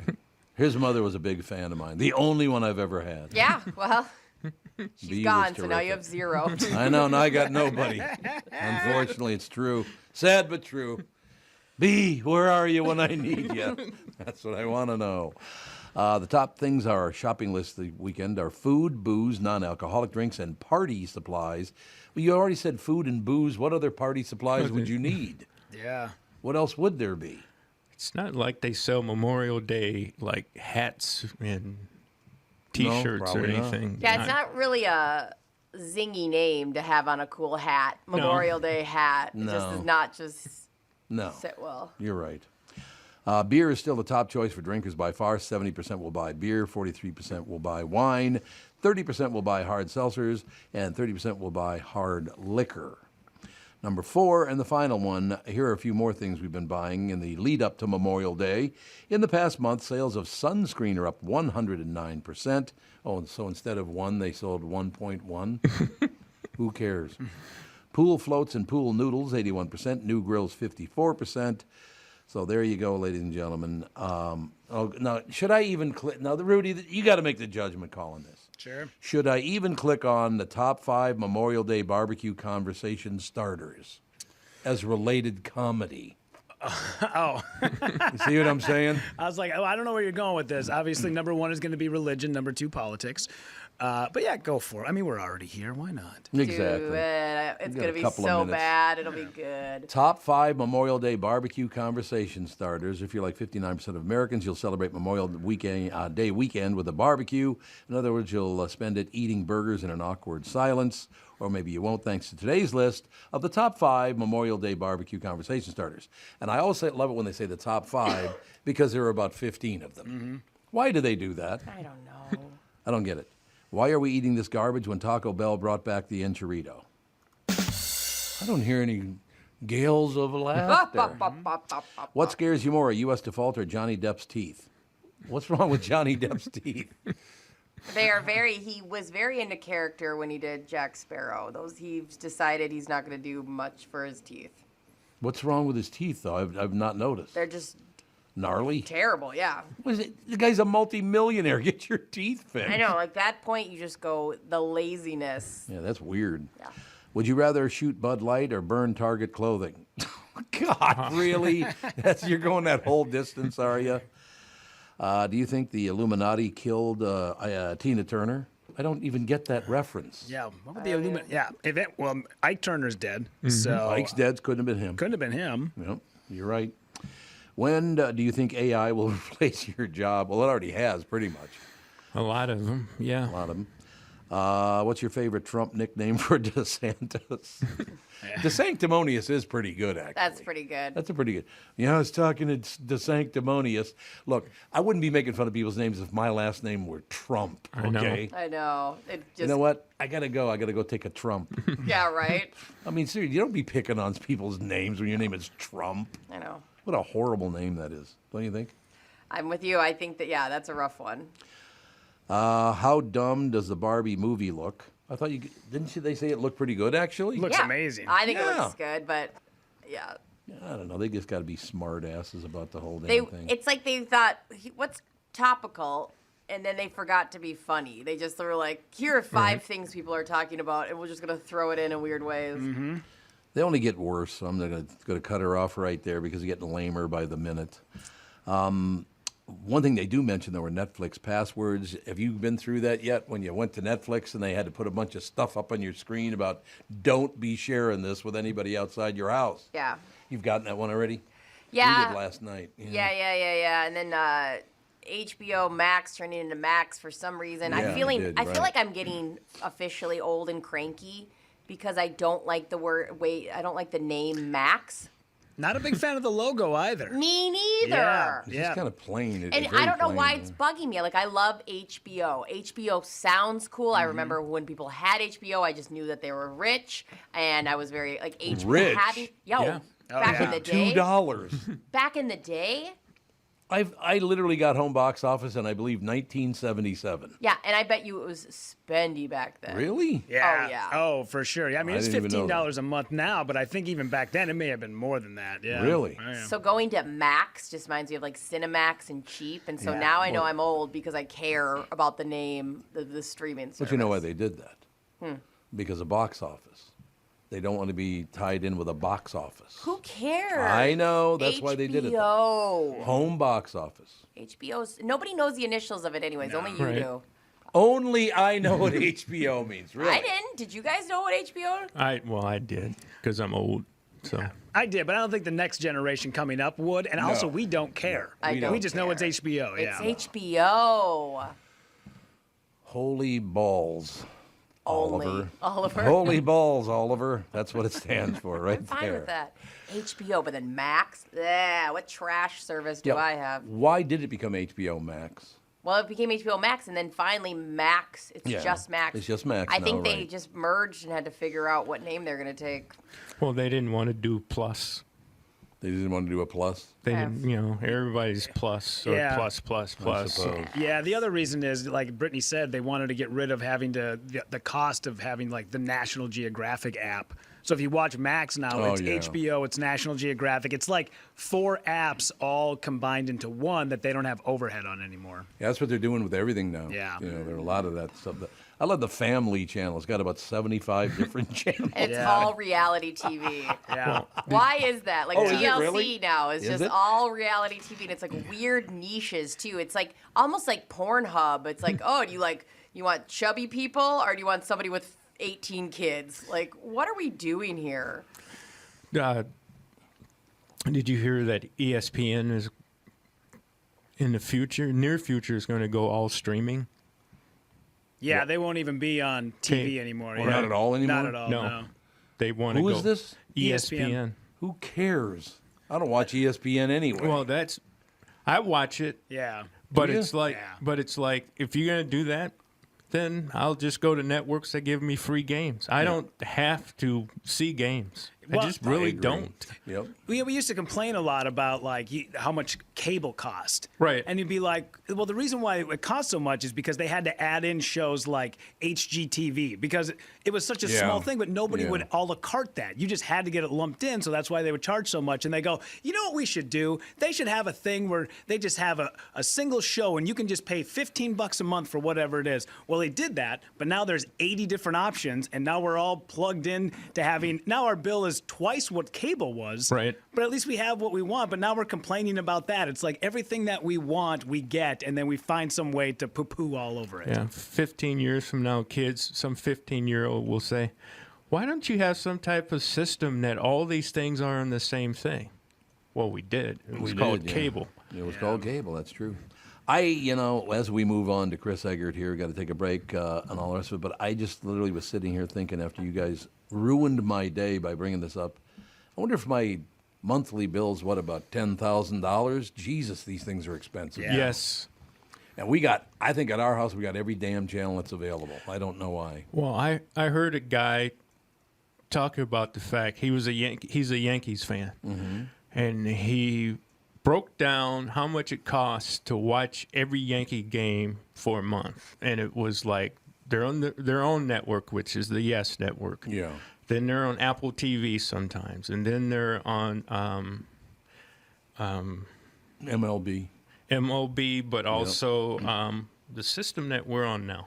Oh, Bally? No, Bally? YouTube. Oh, YouTube. Okay. Yeah, on YouTube.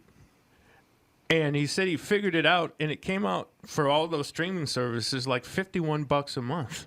Oh, absolutely. Sure. Oh, yeah. He's like, just to follow a baseball team. Yep, that's exactly right. What I do is I take breaks, and then I follow KSTP's Chris Egert. That's what I do. And we do it next, right here. This is the Tom Barnard Morning Show.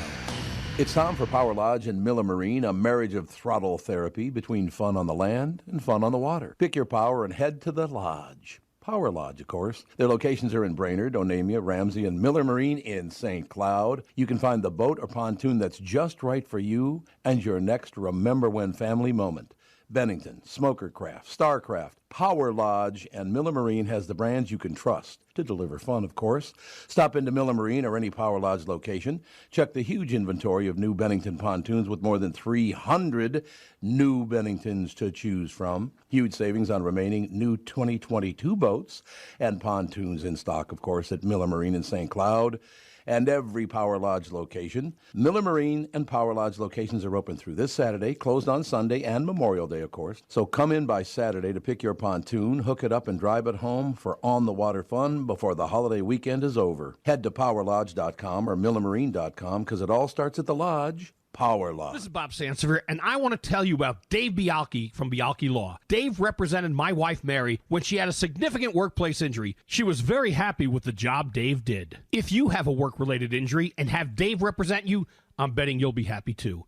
Dave is a down-to-earth guy. He grew up in northern Minnesota, rides a Harley, and worked various jobs doing concrete, electrical, plumbing, roofing, and carpentry work. Dave works for people with work-related injuries. If you work construction, or anywhere for that matter, and you're hurt or even just hurting, you should talk to Dave. Let's face it, our bodies wear out. If your body is worn out from work, if your knees or back or shoulders hurt from things you do at work, do what Mary did. Call Dave and talk to him about it at Bialke Law to set up a free initial consultation. The number to call is 763-571-2410. That's 763-571-2410. Or visit bialkelaw.com. That's BIALKE law.com. There's plenty of thoughts that come into your head when you think the name Killebrew.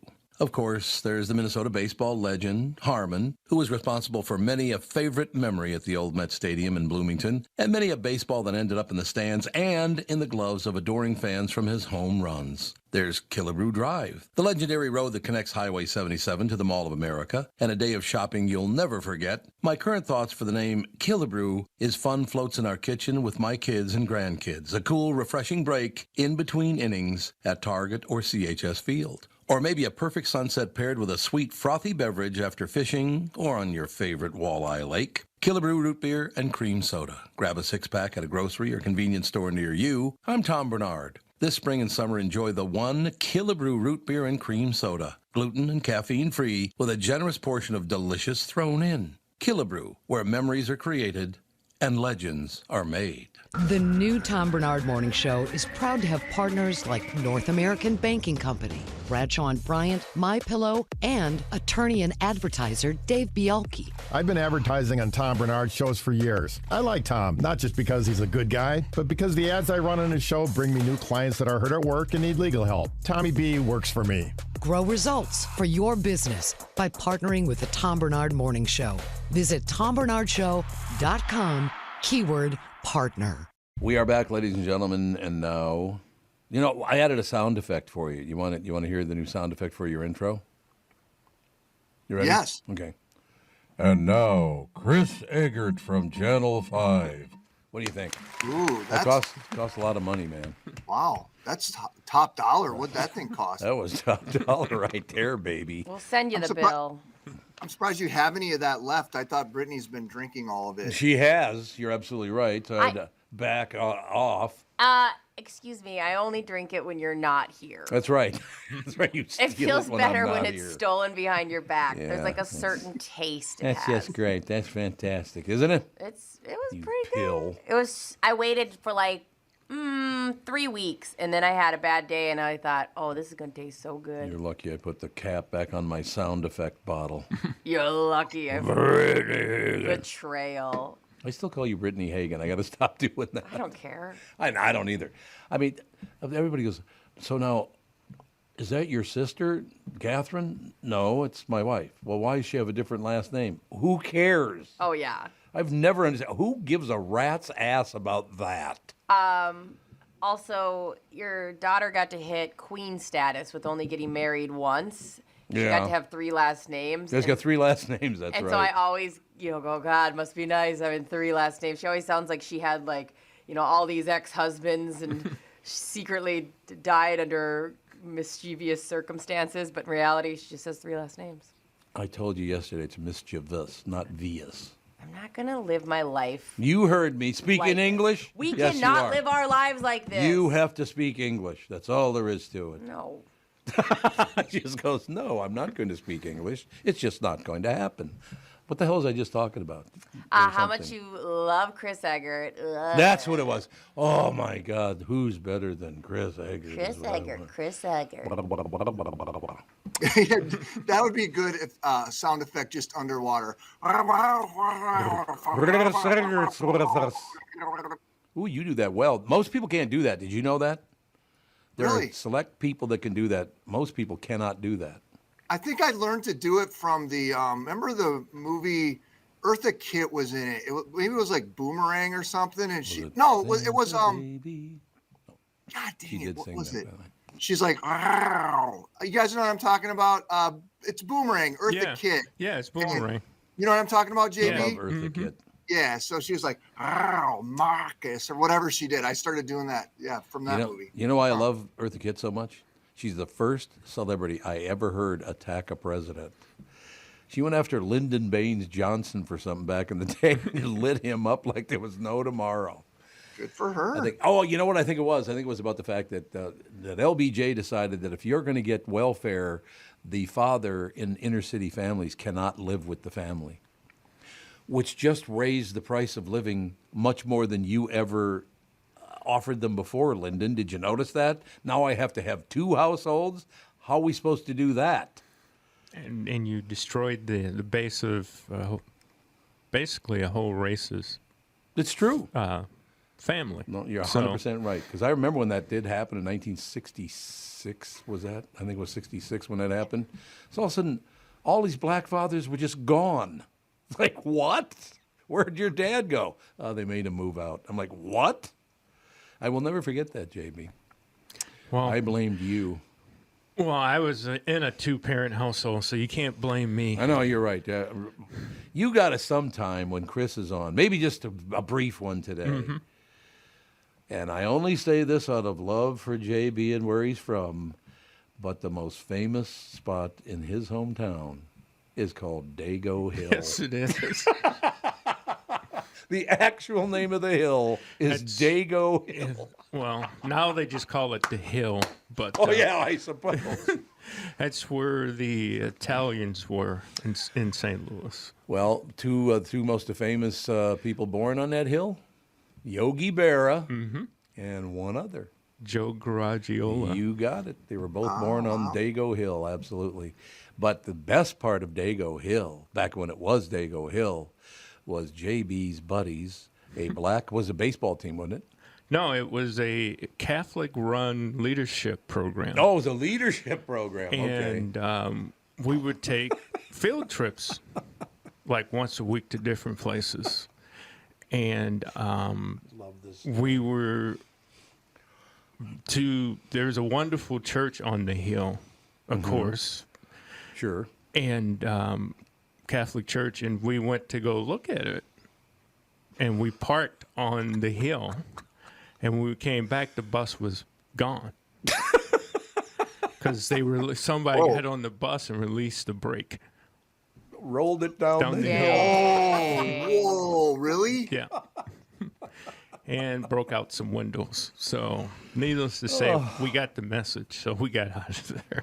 So, black children didn't go back on top of Dago Hill for a while? Right. Is that what you're saying? Yep.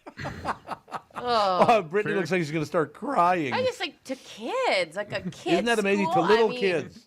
Yeah. Very segregated back then. So, and in a lot of ways still is in that city. So, well, I think you're probably right about that, unfortunately. But it's one of my favorite stories. They released the brake and rolled the bus down the hill. That's such an Italian thing to do, isn't it? Such an insane thing to do. What the hell? It's better than shooting you.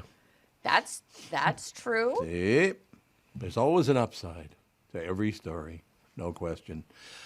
No, we had that stuff. I think I've mentioned that before. There were certain people, when you walked in front of their house on the sidewalk, if you were Catholic, you had to go in the street when you walked in front of their house. They didn't want you walking on their sidewalk because you were Catholic.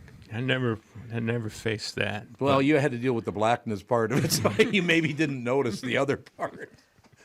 Maybe that's what the problem was. No, people, hey, look, we've come a long damn way just since JB and I were born, so maybe we should look forward, a little more moving forward. Yeah, I mean, I see more and more people just being people in Brittany's and my sons and your kids' generations. They just go out with each other. They don't get caught up in the crap, the minutia, and you mean caught up in working? Is that what you're saying? I wouldn't be caught up in any of those things. Neither working nor releasing a brake off anyone's vehicle. None of it. Oh, it's such a Catholic thing to do. I'm just here to tell you. Releasing the brake on a bus. It's like, what the hell? You know, Catholics all think, I suppose when I was a kid I did, not anymore, but Catholics do think it's, I'm Catholic, so I'll just get right into heaven. Yeah, they literally thought, you remember that, JB? Oh, yeah. I'm banking on the fact that I got dipped into some water early on in life. That's That's getting me through. That's all you need to know, That's why I don't shower that much. I just want to make I sure noticed that by water the way, stays on me. I noticed it. We're going to change the name of the show to the Tom Barnard and Muskie Show. Thank you. It's going to be unbelievable. So, man, what is going on over at the number 5? Gosh, it was a fairly quiet night last night, which was good, except for, there was I don't know what the circumstance is yet, but during the George Floyd riots, which was the anniversary was 3 years, and the murder and the subsequent everything that happened, we had a pawn shop fire this morning along University Avenue in St. Paul. And if memory serves me correctly, I think this was one of the places that got like burnt down and destroyed during the Floyd riots. Right. So think about like that. I don't know what happened there yet, but at the very least, like what a bunch of bad luck for the same pawn shop to have a fire, you know, twice in 3 years. I think we're looking into that today. Like it just happened. We just got the video in a short time ago. So what happens if you go over to that pawn shop and you find out your wedding ring is still there? Yeah, I don't. Good question. You had to pawn it for a big night on the town a couple of weeks ago. I remember when guys used to do that back in my neighborhood, by the way. They would pawn their wedding ring and stuff, go out and spend the money, and then get paid and come back and get it out of hock. I'll never forget that. It's a crazy thing. With pawn shops, do you get like first, like how does that work? So is there a chance somebody could buy it while it's sitting in there? I suppose. Or do you have like a couple days to not? Maybe. I've never pawned anything. So does anybody know? Either. I have. You have? It's pawning versus selling. So you can just go in there and sell stuff. Like, for instance, I sold in college, I sold the trombone that my parents got me for a high school band. I sold it for $25 for beer. The dream is dead. Now, had I pawned it, I would have put it there, and then they would have loaned me some money off it. But then to get it back, I would have had to go then and take the money back, and then pay extra in order to get it back. So that's kind of how that works. For example. I was in Reno once for a convention, and me and a buddy just decided to walk away because Reno is where all the old people who used to hang out in Vegas go. Yes, that's exactly right.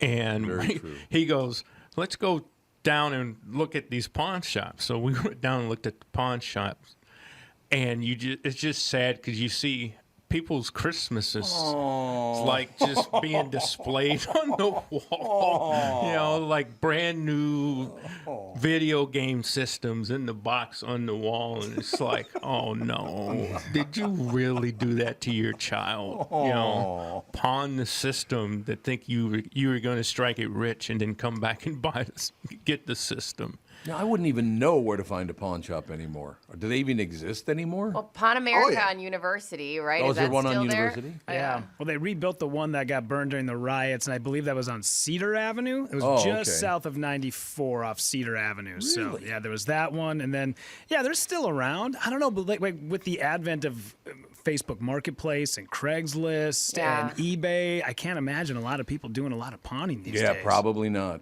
That's probably true. Yeah. What's the name of that bar that was over there where you're talking about? Cedar? You're 94. You're talking about, let's see, it was kind of a biker place. Yes. It was right next to the Caboose, Yep, which is, it was. Man, I'm spacing on the name. I'm sure there's people screaming at their car radios right now, just going, there's a name of it. Greatest thing about that place is when you walked in, you knew immediately, don't be starting any shit in here. Yeah, absolutely. Yeah. I love that. Yeah, we used to go watch bands there, and I'd show up, and I'm like, all right, there's 61 motorcycles outside this place. Everybody mind their P's and Q's. Exactly. You got to behave, man. What the hell was it called? The shadow box or the something No, box? there's What the hell was it called? two bars right next to it. I can't remember. Let me look. Yep, you're absolutely right. Used to have a ball gun over there because we always behaved and never started trouble. Of course. That works. No question about it. There was one thing I wanted to bring up. I forgot about it a second ago in the news this morning. There was something happened at Washburn High School last night in Minneapolis. I saw that. Damn it. A kid got stabbed. Yep. Which in itself is concerning because it was at school. It was at school. It was, I don't know what was going on at 8:00 at night, but it was on school property. A couple of kids got away, and in the getting away part, Minneapolis police were like running down the street at a couple of these dudes, and some shots were fired. It later turned out that a couple of the suspects in the whole thing had like a gun and a magazine that had been manipulated to have like 50 different, be able to hold like 50 different bullets. Mm-hmm. But the police chief came out and talked about it. And this was what was the most interesting thing to me. He came out and was applauding the officers for showing restraint. And he said the officer did not fire back, even though he thinks the officer was probably fired upon. Mm-hmm. The officer took cover, and then they went back and went after the people. And that's a noteworthy thing to point out because he pointed out the restraint. And you've talked about so many different acts of violence and things going down between the police and police shootings and whatnot. I just thought that was pretty interesting because he made sure to let everybody know, like, that officer did not fire back, which I don't know. Is that a positive development, or it's for sure a signature of what kind of policy he must be trying to work into the system here in Minneapolis? So, but how much longer do we have to put up with these people getting murdered every damn night in our streets? Yeah, I'm totally okay with a police officer killing a guy who shoots at police officers. Yeah, Feel free, I because get that agree. guy off the streets, because if Couldn't he's not agree firing more. at a cop, he's going to fire at a citizen. So feel free. Absolutely. And I think the reason why they didn't fire back was probably out of public safety. Yeah, Sure. probably. Yeah. So Probably true. You Chris, know, have you ever shot anyone? no. I didn't think so, but I thought I'd ask. I've come close. Well, see, there You you did go. live in Florida. Not really from my living the street life, but more of living the rural life. So we would go pheasant hunting right out my back door. Ooh, growing up. that'd be fun. And we'd all, after school, we'd all get our shotguns and we go walk this field right behind my house and go pheasant hunting. Long story long, there was a cat that was in the neighborhood, this giant tomcat that was like the size of a mountain lion, like this huge thing. Jesus. And my stepdad didn't want it around the house. So my buddies and I trapped the cat using some sardine mustard, some sardines that were soaked in mustard. We caught the cat. We took it out back when we were going to go pheasant hunting, and we were like going to firing line the cat. I know it's terrible. It's terrible. Way I'm to sorry go. say. Typical. We had the cat like ready to go to take off in front of us. And again, I know it's horrible. Like, this was a long time ago, Rudy. Don't judge me. I'm telling you this point. The cat took off, and all us stupid rubes had our guns up like we were going to shoot the cat. Doubled back right behind us. Oh, yeah. And it was a miracle that somebody didn't come back and shoot one of the other morons, President Company included, that were standing there thinking we were going to. Yeah, that's my shooting story. Did the cat make it? Yeah, cat's fine. She's worried about the cat and not your safety. I really 1,000% Unbelievable. feel that statement you just said is true. How do you think he lost his leg? Way to go. Yeah, well, I would have. The cat First chewed of all, on had it. I killed a cat like that, there's no way I would have talked about. I mean, that would have been like I- top secret. I would Yes. hope so. Well, I don't need PETA showing up over here. I No. got enough going on as it is. Yeah, Tom, have you shot anybody? No, but I had a guy put a gun to my head and pull the trigger once when I was 16 years old, and he thought it was very funny, actually. He thought that I had a was, gun pulled too on yeah, me. that's weird. not cool. man. No, not at all. It makes you a little nervous. There's no doubt about that. I mean, some guy putting a pistol to your head and pulling the trigger. Now, obviously, thank God it was a revolver, so he could see there were no bullets in it. Yeah. But I'm like, what are you doing? Wow, how is that funny? I don't get it. Because I thought there were bullets in it. I was in Seattle, and it was like, went to go pick up a rental car or something. The place looked kind of sketch, but anyway, the door was wide open. I waited at the counter for like 10 minutes. Nobody came to help me. Walked into the back room to get the guy's attention. I caught him in the middle of something. I don't know what it was, but the dude freaked out, started screaming at me, and freaking grabbed his gun. And like, I was like, whoa. God. Like, I'm wondering if he was like just had done a line of coke or something. Like he seemed like. Sure. And which, I mean, I guess I feel lucky I didn't get shot out of that situation because the dude like just freaked. And you got anybody else have this fun experience? No. A friend of mine though was mugged in Uptown at gunpoint, and and he said that up until that point in his life, he had a plan. Like, the guy will pull the gun, I'll grab the gun, I'll turn and cock my hip, I'll pull him around, I'll drag his arm down, I'll take the gun away, and I'll pull the gun on him. And the second that gun got in Eric's face, that plan went out the window. Yeah, right. Eric's like, just take my money, here, just take it all, don't shoot, please. Yep. You know what's so weird about that area you were just talking about? What it used to be with like the Suburban World Theater, Lake Street and Hennepin. Okay. There was a Suburban World. There were like 3 theaters down there back in the day. And many, many, many years ago, I'm talking about forever ago, I was talking to my grandfather, surprisingly, because he never talked to me. But he said, Tom, do you ever go down there at Lake Street in Hennepin? And I said, yeah, we go down there once in a while, hang out. There's some stores and all that stuff. He goes, you know, that's a place near and dear to my heart. And I said, why is that, Grandpa? And he said, I used to hunt deer there. That's so wild. It's like, what? Yeah. That's crazy. You did what? Yeah, there used to be a 3-mile gap between Minneapolis and Richfield. Yeah. Where you had to basically take a donkey trail to get to Richfield. That's true, yeah. That's it was so crazy. Who would go deer hunting at Lake Street in Hennepin? Yeah. Oh, okay. Oh, neat, Grandpa. That's crazy. So I suppose that would have been now at least 100 years. No, it got to be more than 100 years ago. Sure.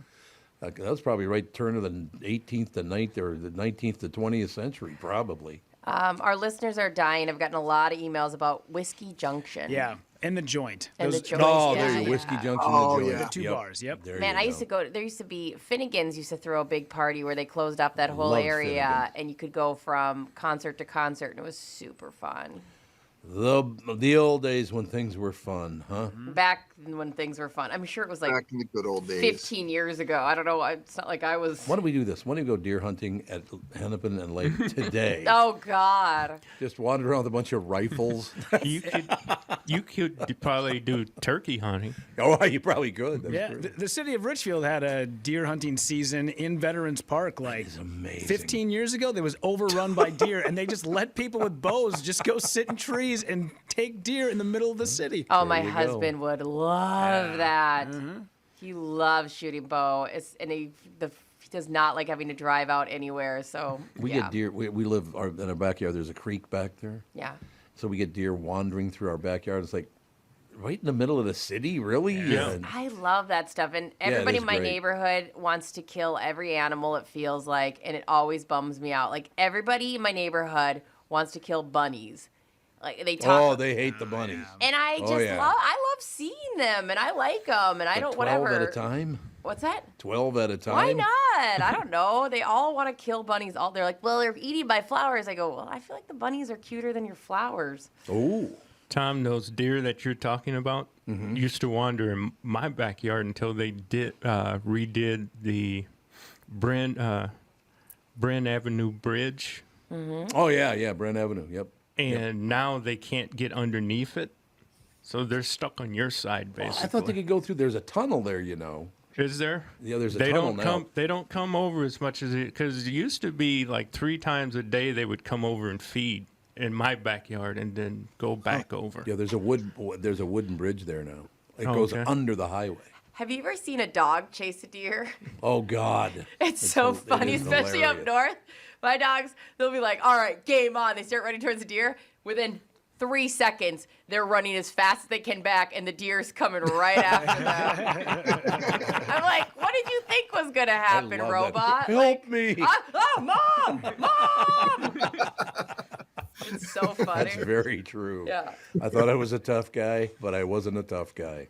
Yeah. That's just how it is. You're a city dog. Shut up. Come All right, over here. Mr. Egert, what are you going to do this weekend?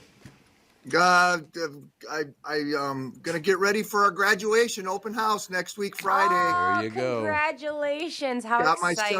myself 100 bags of mulch. 100 bags of like 50 to 60 pound bags of mulch yesterday. Why do we mulch? It's the stupidest thing in the world. It's so stupid. Also, I saw this hack that you bring bins into when you go buy mulch, and they'll just fill up the bins, and so it's way easier to deal with. But I should have told you that last week. Yeah, that would have been helpful. Yeah. Yeah, so big weekend of getting the house ready for 2 hours of people being over. What kind of food you guys got? The kid wants Chipotle. Yeah. Nice. I guess I'll see you next Friday. There you go. There you have it. Come on over. All right, Pally, we'll have a great weekend. We'll talk to you Bye, on guys. Tuesday. Have a good weekend. See you, bud. See you Tuesday, pal. Thanks. Bye. He didn't even respond, so he'll be here on Monday. Monday? Where are those guys? I was thinking about that earlier. How many emails am I going to get on Monday morning going, hey, we didn't send the StreamYard link yet? It's like, Oh, will you guys yeah. take a day off, please? Rudy, will you just do us a favor and just like have a StreamYard going, and you can still live your life, but just have it going on your phone just to kind of hang out with our people? Because I feel like they're going to be lonely if you don't just kind of check in with them on Memorial Day. Poor Kristyn and her cat just hanging in a closet all morning. I know, right? It's true. We do have to take a break. Be right back in a couple minutes more show right after this. This is the Tom Bernard Morning Show. Listen live on the Tom Bernard Show app or at tombernardshow.com.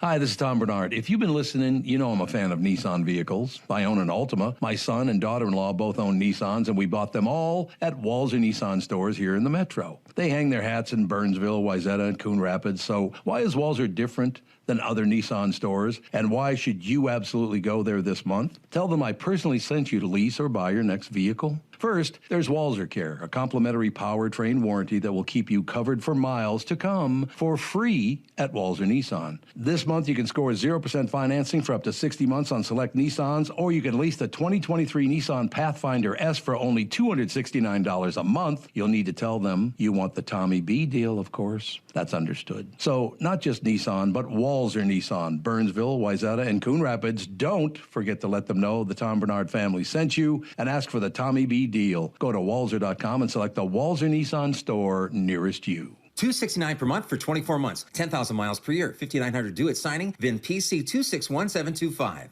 Hi, I'm Mike Bryant from Bradshaw & Bryant. If you've been hurt in a car collision, it's traumatic enough. You don't need to waste time and energy on the legal stuff. Think of us as a partner who will guide you through the process. First off, you need to recover, but part of that is getting the compensation you deserve. At Bradshaw & Bryant, we'll work hard so you can get the rest you need during the trying months after a personal injury. At Bradshaw & Bryant, we understand how important it is to make our clients comfortable, so we build each client relationship on the pillars of honesty and transparency. Don't miss out on what's rightfully yours. We'll go to bat for you. For your free case consultation, please visit minnesotapersonalinjury.com. That's minnesotapersonalinjury.com.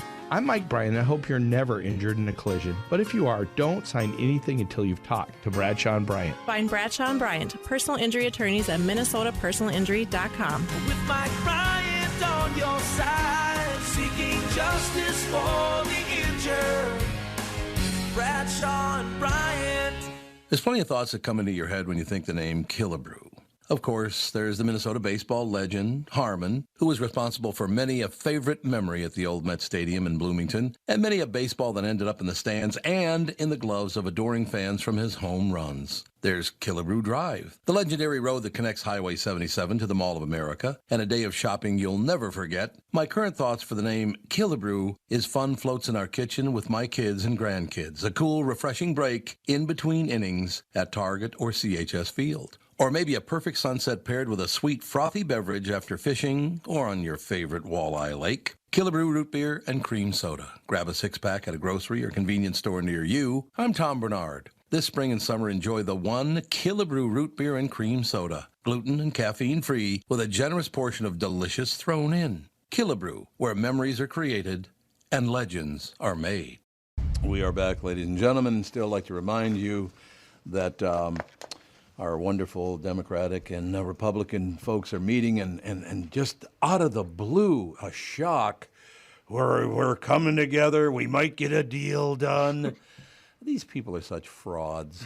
Let's keep everybody on edge, keep all the voters pissed off about everything, and then, at the last minute, with a spark of life. I mean, what a joke. Like you didn't know this wasn't going to happen. Exactly right. It's not going to let's let the country fail. What a great idea. These people are spending. Did you see the expenditure from, I guess it was like 40 years ago to today, or 25 years ago to today? 25 years ago, the entire budget was $7.5 billion. Yeah. In 3 years, it's going to be $90 billion. Oh, whoa. It's like, what?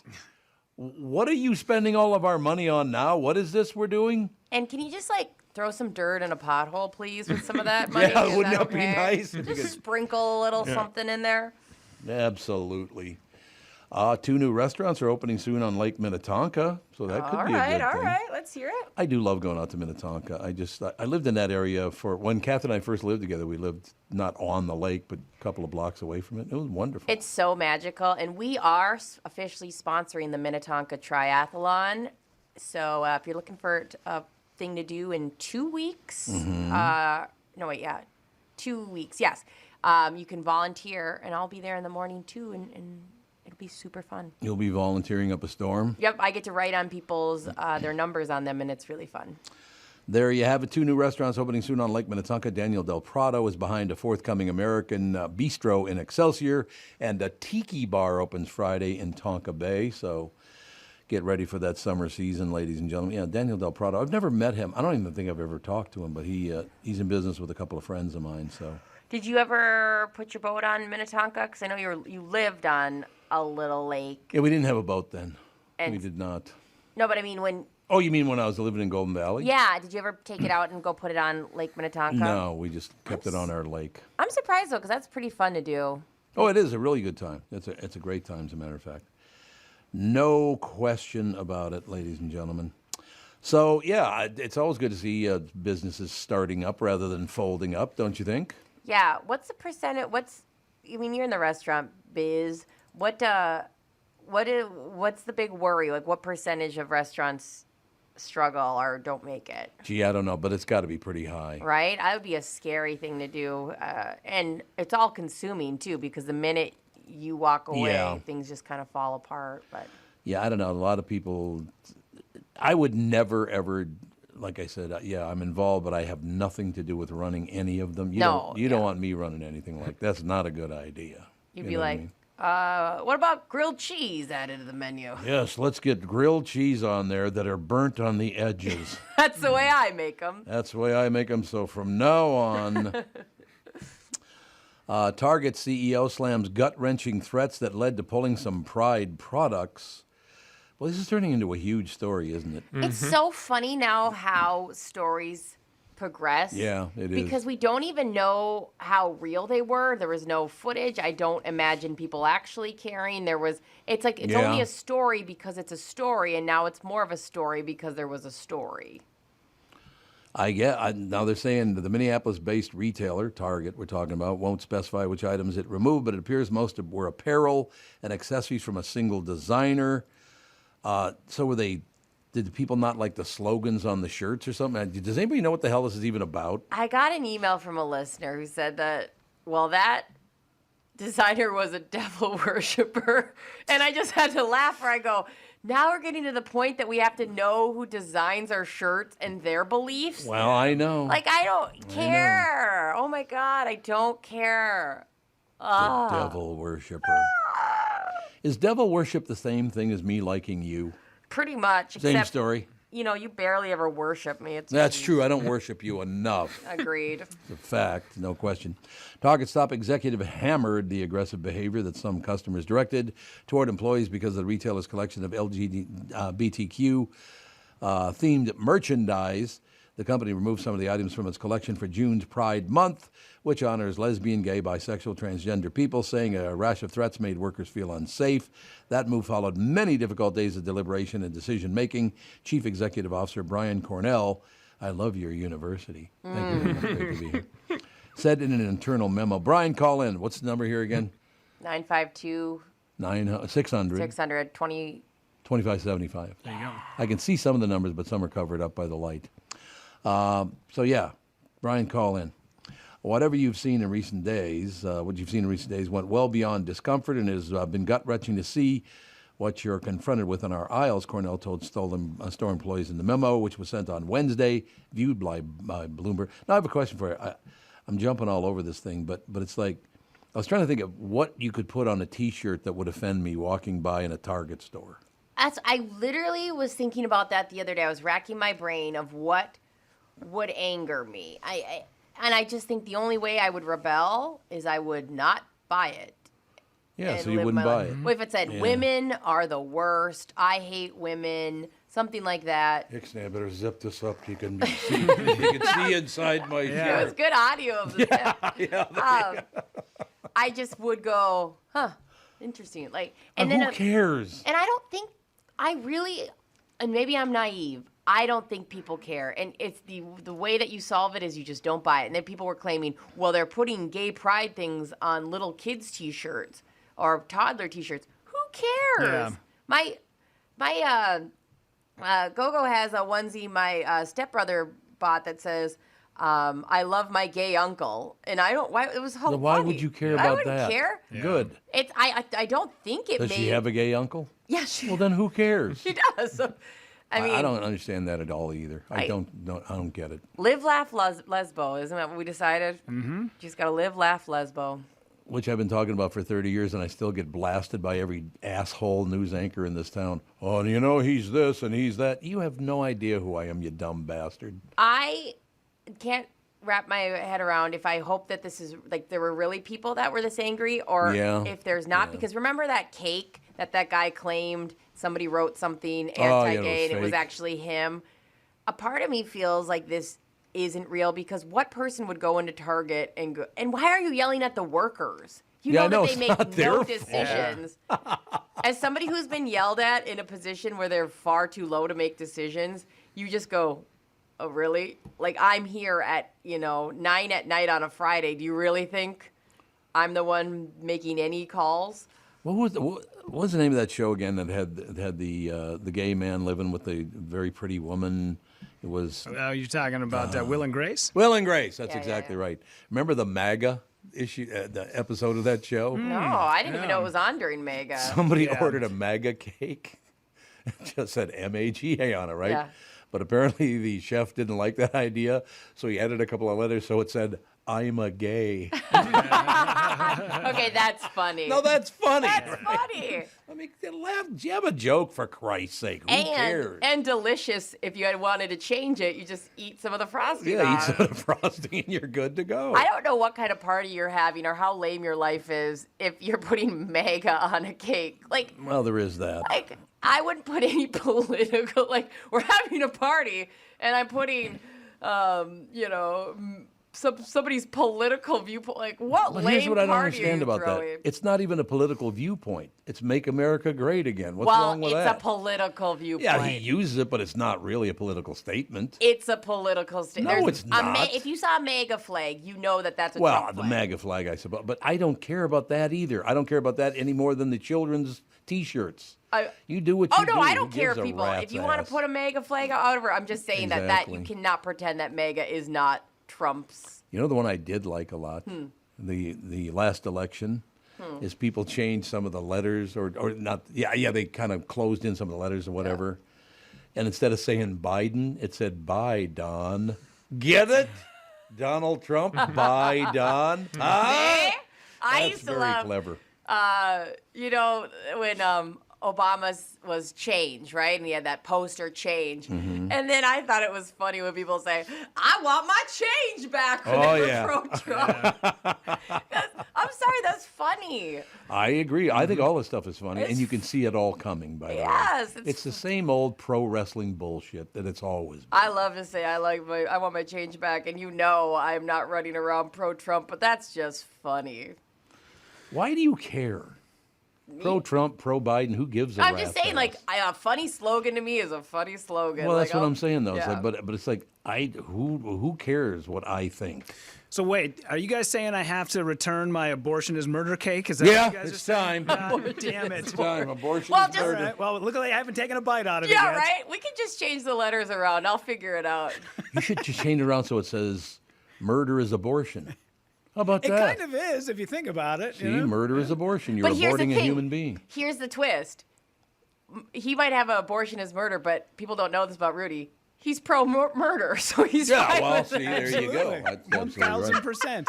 Do you think we'll ever be He's able to live actually our lives bragging again? about it. Do you think we'll be able to live our lives again without these politicians shoving this crap down our throats? No, I Ever? You think it ever change? I don't know. I feel like there's more and more people that are apathetic about it, like me, where God, I it does hope so. nothing. If somebody came in here with a MAGA shirt and was like, "Yeah," I'd go.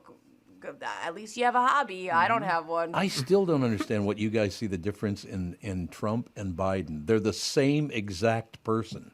They're both full of shit and all about themselves. Well, Well, they are. all right. You don't think so? No.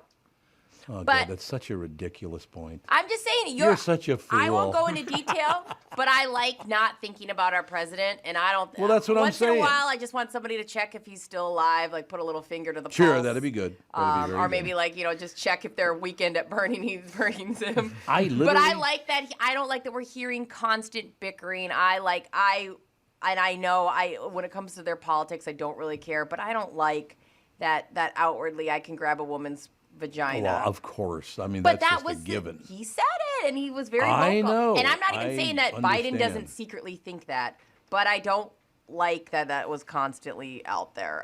And again, I don't have any viewpoints that are strong. I don't really care. I don't really care. I know you Just- don't, I but- really wish they would just leave us alone. That And would be that's- very nice. I love that for us. I Yeah, love that for us. If it could happen. But I did go back. It's not just Trump and Biden. I did go back. I cannot find a president that I would have liked. Do you know what I like? I don't know who manages this building, and I love that for us. I don't know what their Right, viewpoints are. I right. don't whatever. The building's running fine, and I love that for me. That's how I would like my presidency to be. See, I'll give you an example of how far off kilter I am. I thought he was a horrible president, but I do think that Jimmy Carter is a very nice person. Right? I mean, that makes sense. Yeah, you can doesn't be it? both. That Yeah, you can goddamn be both, peanut absolutely. farmer. That peanut farming son of a bitch. Everybody knows that peanut farmers are. Look back at all of them. The things worst. that people did when they were in office, way out of line. Yeah. I mean, and I'm talking about both parties. Not one party was innocent of this. It was No. horrible. No, I'm with you. Why don't we put all the Japanese in concentration camps? Yeah, what a great idea that was. Thanks. Gulp.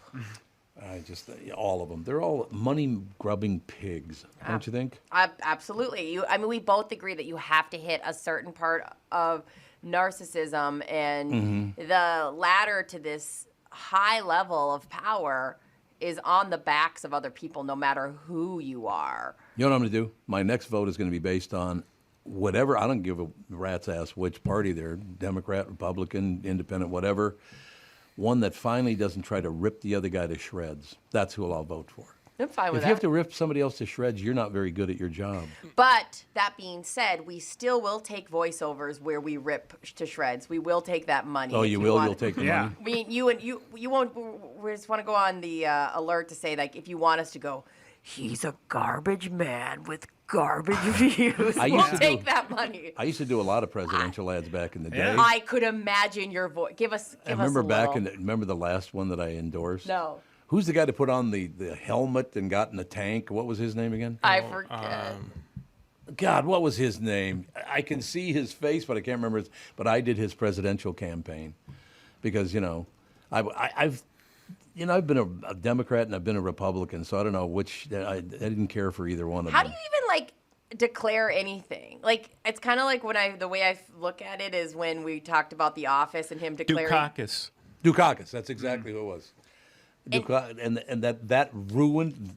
I do think that spot that I cut ruined his run because he looked like such a douchebag. Give us a little like, he doesn't love his mother. No, my favorite one is still from the movie At Close Range.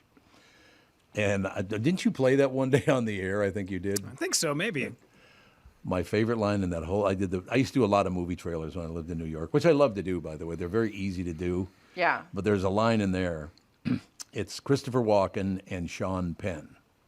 And Sean Penn is Christopher Walken's son. And they're both criminals. And I got to say, like father, like son, like hell. Ah? What do you think of that movie trailer there, sister? Okay, this is what I need you to say. Say, he doesn't recycle. Yeah, I could do that. Get rid of him, because he doesn't recycle. See, we'll release all of that stuff. See? And, okay, so you can go through me. I'm going to take a percentage, but I will get Tom Yeah, to of say course. it. You got to give me a percentage. We'll literally say whatever you want for the right money. We Sure. have no alliances. Sure. All we have is the almighty dollar. So come to us. We'll say whatever in Tom's voice. We'll work it out. You get that deal going? I'll work on works that. for me. We have just don't expect us to be pro or con. You know what I really like? I mentioned that I can't find one president I've ever liked. Yeah. I cannot tell you how many messages I've gotten going, yeah, no shit. I know. I've got, So yeah. they kind of feel the same way. Yeah, people are funny. Yeah, I know. Like I said, I could never get so whipped up in politics that I'd get angry or punch someone over politics. No, but they do it all the time. Yep. Why? He's a man who doesn't get angry at other politicians. Yeah, you see? That's who he is. He'll ladies punch and you for no reason, but not politics. Because he's a Barnard. His uncle was thrown off a building. Did he do it? Maybe. You don't know. I might have thrown him off, although I was only about, I think, 13 at the time. You're saying a 13-year-old can't throw somebody off a building? Not when they're 6'3" and weigh about 240. Is Tom Barnard a teenage murderer? I could have been a teenager. That's true. You guys, I have to tell you something crazy that happened last night. Speaking What? of teenagers. So there's a thing in our neighborhood. I live in Eden Prairie. There's a thing called Nerf Wars. And they shoot each other with Nerf guns. I guess Sure. it's like a senior class Yeah, thing. yeah, right. And I live right next to this busy street, Pioneer Trail. It's right next Oh, to. I love that place. Yeah, Yes. yeah. You're right next That's to a great Bearcat. area. Yep. And so these are now to the point where kids are driving around, and there's no like pull-off area in Pioneer. They right behind our house pulled off. Kids are like hanging out the window, running around on this busy road, trying to shoot each other with Nerf guns. And I'm thinking, Ooh, you're busy gonna road. get hit by Yeah. a car. 1,000. I think it's 50 miles an hour speed limit right there. Running around on that Ooh. street, Yeah, like don't do that. idiots. Like, go do that at a park. I don't care that you're shooting each other. I don't care that you're yelling. You can come in my backyard and fire at each other with these stupid Well, Nerf Eden guns. Prairie's not that hard to find a prairie anyway. I mean, it's a prairie. It says Eden Prairie. And I'm not like a not in my yard or angry person, but I Right, just see them right. running around like crazy. I go, you are going to get hit. Cars pass by, just flying by. Oh. He never went to war except for a Nerf war. A Would you Nerf vote for war. a man who's been to a Nerf war? Not my vote, not my country. 3 years in the Nerf war. It's all true. Only saw his family for dinner every night. I love it. Boy, those were the days. Isn't it funny? Because Rudy, you do voiceover and all that stuff. Years later, all of a sudden, something you did pops up again. And Yeah. it's like, what? They brought that back? Do you I get didn't- cash for that after, or Oh, is yeah, it one they time? have to pay you. Really? Yeah. Yeah, they Yep. have to pay you. Yep. The only time I ever got hosed was a Lipton iced tea ad that I did for Really? a local Pepsi company. This was in Wisconsin. And it was like, they have the local distributors. And one of the clients, he was a client, so I did an ad for him. And then a friend of mine had called me from North Carolina and said, "Are you on a Lipton iced tea ad?" And I said, "Yeah, but here in Wisconsin, are you in the state?" And he goes, "No, I'm in North Carolina." Oh. I was like, "Excuse me?" So I did a little digging, and I got a hold of some salespeople, and I'm like, "Hey, what happened with the spot there? How come it got sent out to other states?" And apparently, this Pepsi distributor had gone to like a conference and played this ad for other Pepsi distributors, and they went, "Hey, can you send that?" So they MP3'd it over to these people, and then they put it on other radio stations. can't do that. And that's what I said. So I made a huge fuss about it. And of course, our general sales manager, pulls me aside one day and brings me into an office and is like, "Maybe we should just let this one go because they're a big client." And I'm like, "Okay, well then how about the next time you guys make a big sale, I just decide to not do the spot for you." Yeah, there you go. Yeah, because we'll just let this one go. And that was the only time I ever made a big fuss about it. And at the end, obviously, because at that time, radio people were not making money, I got railroaded, and they never paid me for it. And Really? absolutely, they would not. Nope. It was not a union deal? No, because I did it for the radio station. Oh, that's right. That's yeah, right. and they sent it off to other markets. Yeah, you and can't be doing that. So it was awful, man. Yeah, it's terrible and it's such a weird business because some spots you get $5,000 and some spots you get $50, and it's the same voice for 30 seconds, but they put a different price tag on it. It's true. It's weird. I don't know. Yeah, that's way out of line. People Yeah. doing that whole kind of deal. Was there ever anybody that you did get besides, I know you did the Dukakis, but was there any political people that did come across your desk where you went, I'm good. I don't need to do this voice. Oh, yeah, there were a lot of that. Yeah. A lot of that happened, and the people. You have to remember, I've been a Democrat and I've been a Republican, and then I kind of moved to the center, so I've been all three things. So it's like I maybe that's why I see these political parties as all being the same. Sure. Because they are. They're exactly the same. It's all the same BS behind the scenes, all the rest of it. And the one thing I will tell you, we talked about this leaving the family podcast yesterday. I cannot tell you how many endorsements I've done, recorded endorsements for political campaigns. Not one of them, after their term was over, ever contacted me again. Wouldn't you think if you helped them get elected by them using your voice, they might be a little loyal? Yeah. Not with politicians, man. No. Not any of them, to tell you. And I've got a couple of friends that are politicians. Well, like Jimmy Francis. He's the mayor of South St. Paul. Who's better than Jimmy? There's nobody better than Jimmy. Matter of fact, he should call his Uncle Carl and have Carl call in. Catman, how you doing? I don't think we can because we don't have an hour of time to him slowly talk. Yeah, that's going to be a problem. Would you get to it, sir? I'd really appreciate it. You told me that I talk too quietly. Oh, you're still hung up on that, Still Jamie. hung up on that. Who Jimmy. was that told you that? It was Carl. Oh, that's right. It was Carl that told you that you talk too quietly. Would you describe yourself as sensitive, JB? Oh, yeah. Oh, sensitive, baby. When you're the seventh of nine, somebody's got to be quiet and somebody's got to be sensitive, and I wound up being both. Not in my family. There's no quiet people in my family. No Same. question about it. Dad, I guess Troy was he wasn't quiet, but he wasn't as aggressive as although one time I was with him at a party, and he had been drinking a little bit. Yeah. And some guy came over and started bad-mouthing him. And so Troy looks at me, he looks at the guy, he makes a fist and kisses his fist. You have told me that story before, and I have used that move. Don't you love that? It's so funny. Because the guy just starts laughing when you do that. They aren't even pissed off anymore. They're like, that's hilarious, It's man. just so funny. It just changes the mood. Troy was a very, very funny guy. Well, he was a bartender. Yeah, he was. And so for it's sure. funny that you even call him quiet because I don't think you can get him a quiet bartender. No, you know? he was not. But he was somebody who let other people talk. Well, you know what? We got to get Mick Sterling on the show because I think Mick wanted to be on the show last month, and I don't know how the hell I dropped the ball on him. But Mick was a good friend of my brother Troy's, so it made me think of it. But Mick, you're always welcome in this show. And sorry, I don't know what the hell happened. I lost the note or something. But yeah, please do come back on. Yeah. Great guy, really, really good guy. But That sounds great. I do miss little Floyd. I will tell you that. I really miss him a lot. He's a very, very funny guy. I could go on and on. Some of the bullshit that he did over the years just made me laugh like there's. My brothers are pretty damn funny, actually. Yeah. So it should be. I'm telling you, I had the best time at Alex's wedding because I got put at a table with them and they were just. My brothers? Yeah, well, Troy, you talk about torture. I was laughing so hard.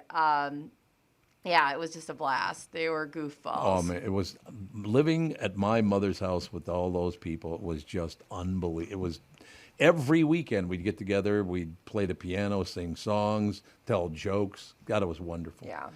All right, we do have to take a break here because we got Phil Mackey and Kent Hrbek coming up next. But right after this. This is the Tom Barnard Morning Show. Listen live at tombernardshow.com or on the Tom Barnard Show app. Hello, I'm Brad Huckle, president at North American Banking Company. And I'm Mike Bilski, CEO at North American Banking Company. As a community bank based right here in the Twin Cities, we believe in taking the time to get to know our customers and their businesses. And part of that is hiring and cultivating a team of experienced lenders. When your business banks with us, you're not training in a new, inexperienced banker. In fact, our bankers have worked with many of the same customers for years, earning their trust. We get to know you and your business, and you get to know and rely upon us. When your business is looking to capitalize on an opportunity or solve a problem, we'll be here to help you. Tom here. I know Brad and Mike, and I trust that with my banking, they've personally delivered on everything they've just said. So why not bank with my banker, North American Banking Company, a better banking experience, member FDIC, an equal housing lender. Hi, this is Tom Barnard. If you've been listening, you know I'm a fan of Nissan vehicles. I own an Altima. My son and daughter-in-law both own Nissans, and we bought them all at Walzer Nissan stores here in the metro. They hang their hats in Burnsville, Wayzata, and Coon Rapids. So why is Walzer different than other Nissan stores? And why should you absolutely go there this month? Tell them I personally sent you to lease or buy your next vehicle. First, there's Walzer Care, a complimentary powertrain warranty that will keep you covered for miles to come for free at Walzer Nissan. This month, you can score 0% financing for up to 60 months on select Nissans, or you can lease the 2023 Nissan Pathfinder S for only $269 a month. You'll need to tell them you want the Tommy B deal, of course. That's understood. So, not just Nissan, but Walzer Nissan, Burnsville, Wayzata, and Coon Rapids. Don't forget to let them know the Tom Barnard family sent you and ask for the Tommy B deal. Go to walzer.com and select the Walzer Nissan store nearest you. $269 per month for 24 months, 10,000 miles per year, 5,900 due at signing, VIN PC 261725. Hi, I'm Mike Bryant from Bradshaw and Bryant. If you've been hurt in a car collision, it's traumatic enough. You don't need to waste time and energy on the legal stuff. Think of us as a partner who will guide you through the process. First off, you need to recover, but part of that is getting the compensation you deserve. At Bradshaw and Bryant, we'll work hard so you can get the rest you need during the trying months after a personal injury. At Bradshaw and Bryant, we understand how important it is to make our clients comfortable, so we build each client relationship on the pillars of honesty and transparency. Don't miss out on what's rightfully yours. We'll go to bat for you. For your free case consultation, please visit minnesotapersonalinjury.com. That's minnesotapersonalinjury.com. I'm Mike Bryan, and I hope you're never injured in a collision. But if you are, don't sign anything until you've talked to Bradshaw and Bryant. Find Bradshaw and Bryant, personal injury attorneys at minnesotapersonalinjury.com. With Mike Bryant on your side, seeking justice for the injured. Bradshaw and Bryant. We are back, ladies and gentlemen. You know what I'm learning about being? How many weeks we've been on YouTube now? A couple of weeks, A few So weeks. it's Yeah, been a few weeks. I think we got about 25 shows up. Yeah. Oh, great. Now I understand why my life has been so difficult. I've never noticed this before. You know, watching myself move on live screen. Yeah. That whole deal. I do have the eyes of a murderer. It is true. Yeah, you're. I never knew that before. I'm looking at my eyes right now. I was like, God, you look like you're psychotic. I know. I tell people all the time. They're like, I'm scared to go talk to Tom, and I go, oh no, that's just his face. Oh, I've never noticed that before, but yeah, I could see why some people, if I look at them, it looks like I want to kill them. At least people Those aren't. dark, hollow eyes. Hollow eyes, man. People keep accusing me of being bored because I just stare off at you or something. At least yours is murderous. Mine's just she doesn't look entertained. My eyes are murderous. That's exactly. Yeah, so I understand why people now go, oh, God, let's get away from him. Yeah. I do understand. There's no question. Ladies and gentlemen, we got Kent with us as well. Yeah. Magnificent. Morning. Minnesota. God, every week I have to say Minnesota legend Kent Hrbek. I'm going to have to burn in hell for that, you know. Mm-hmm. There you go. It's all true. You're going to have to realize, I guess, that's true. That it's true that you are a Minnesota legend. There's no getting around it.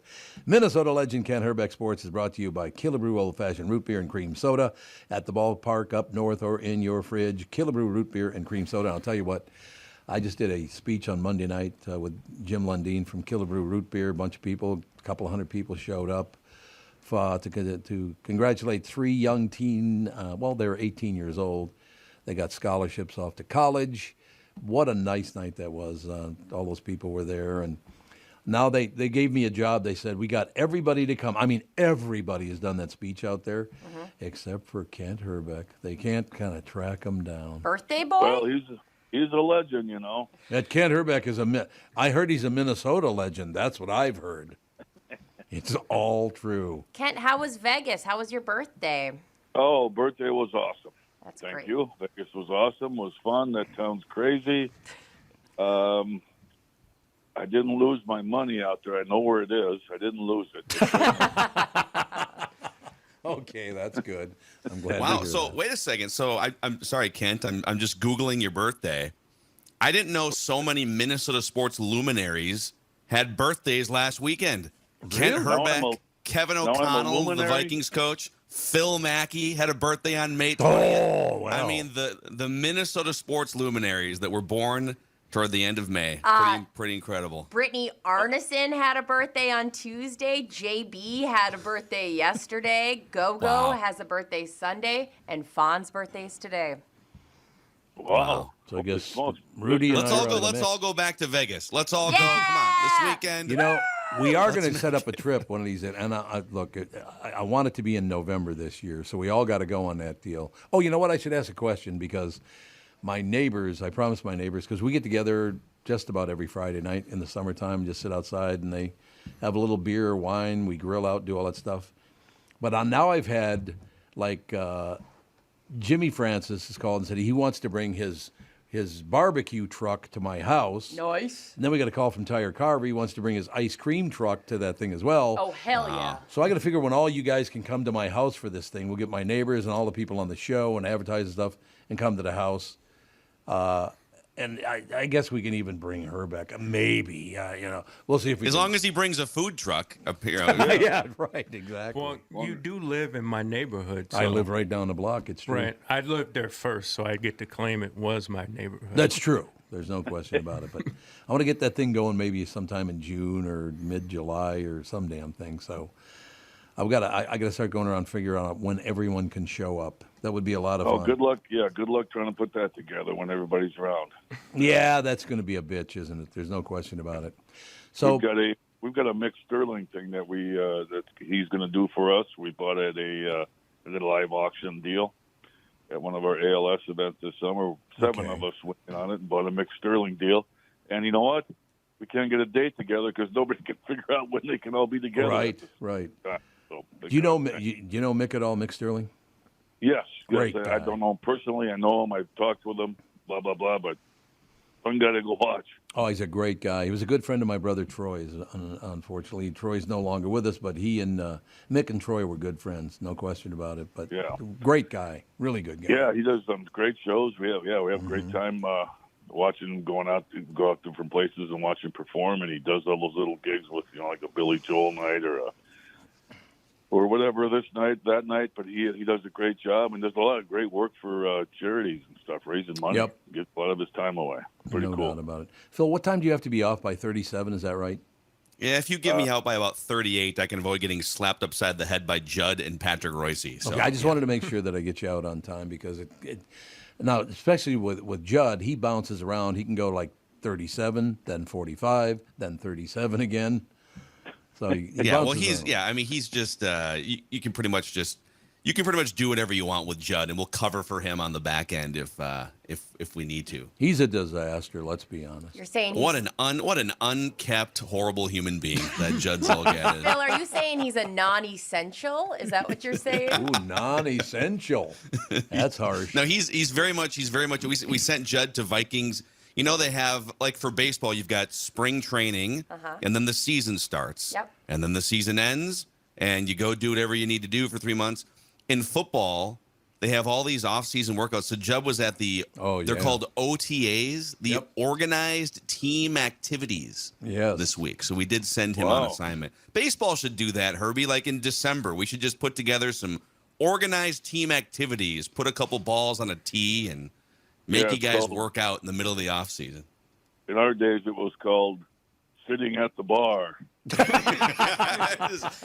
SABs, yes. Yeah, there you go. The SAB, OTA, SAB, whatever the hell it is, it all works out in the end. No OTAs, okay. Yeah, we didn't have anything like that. We weren't qualified apparently for that. Fellas, I got to ask you a question.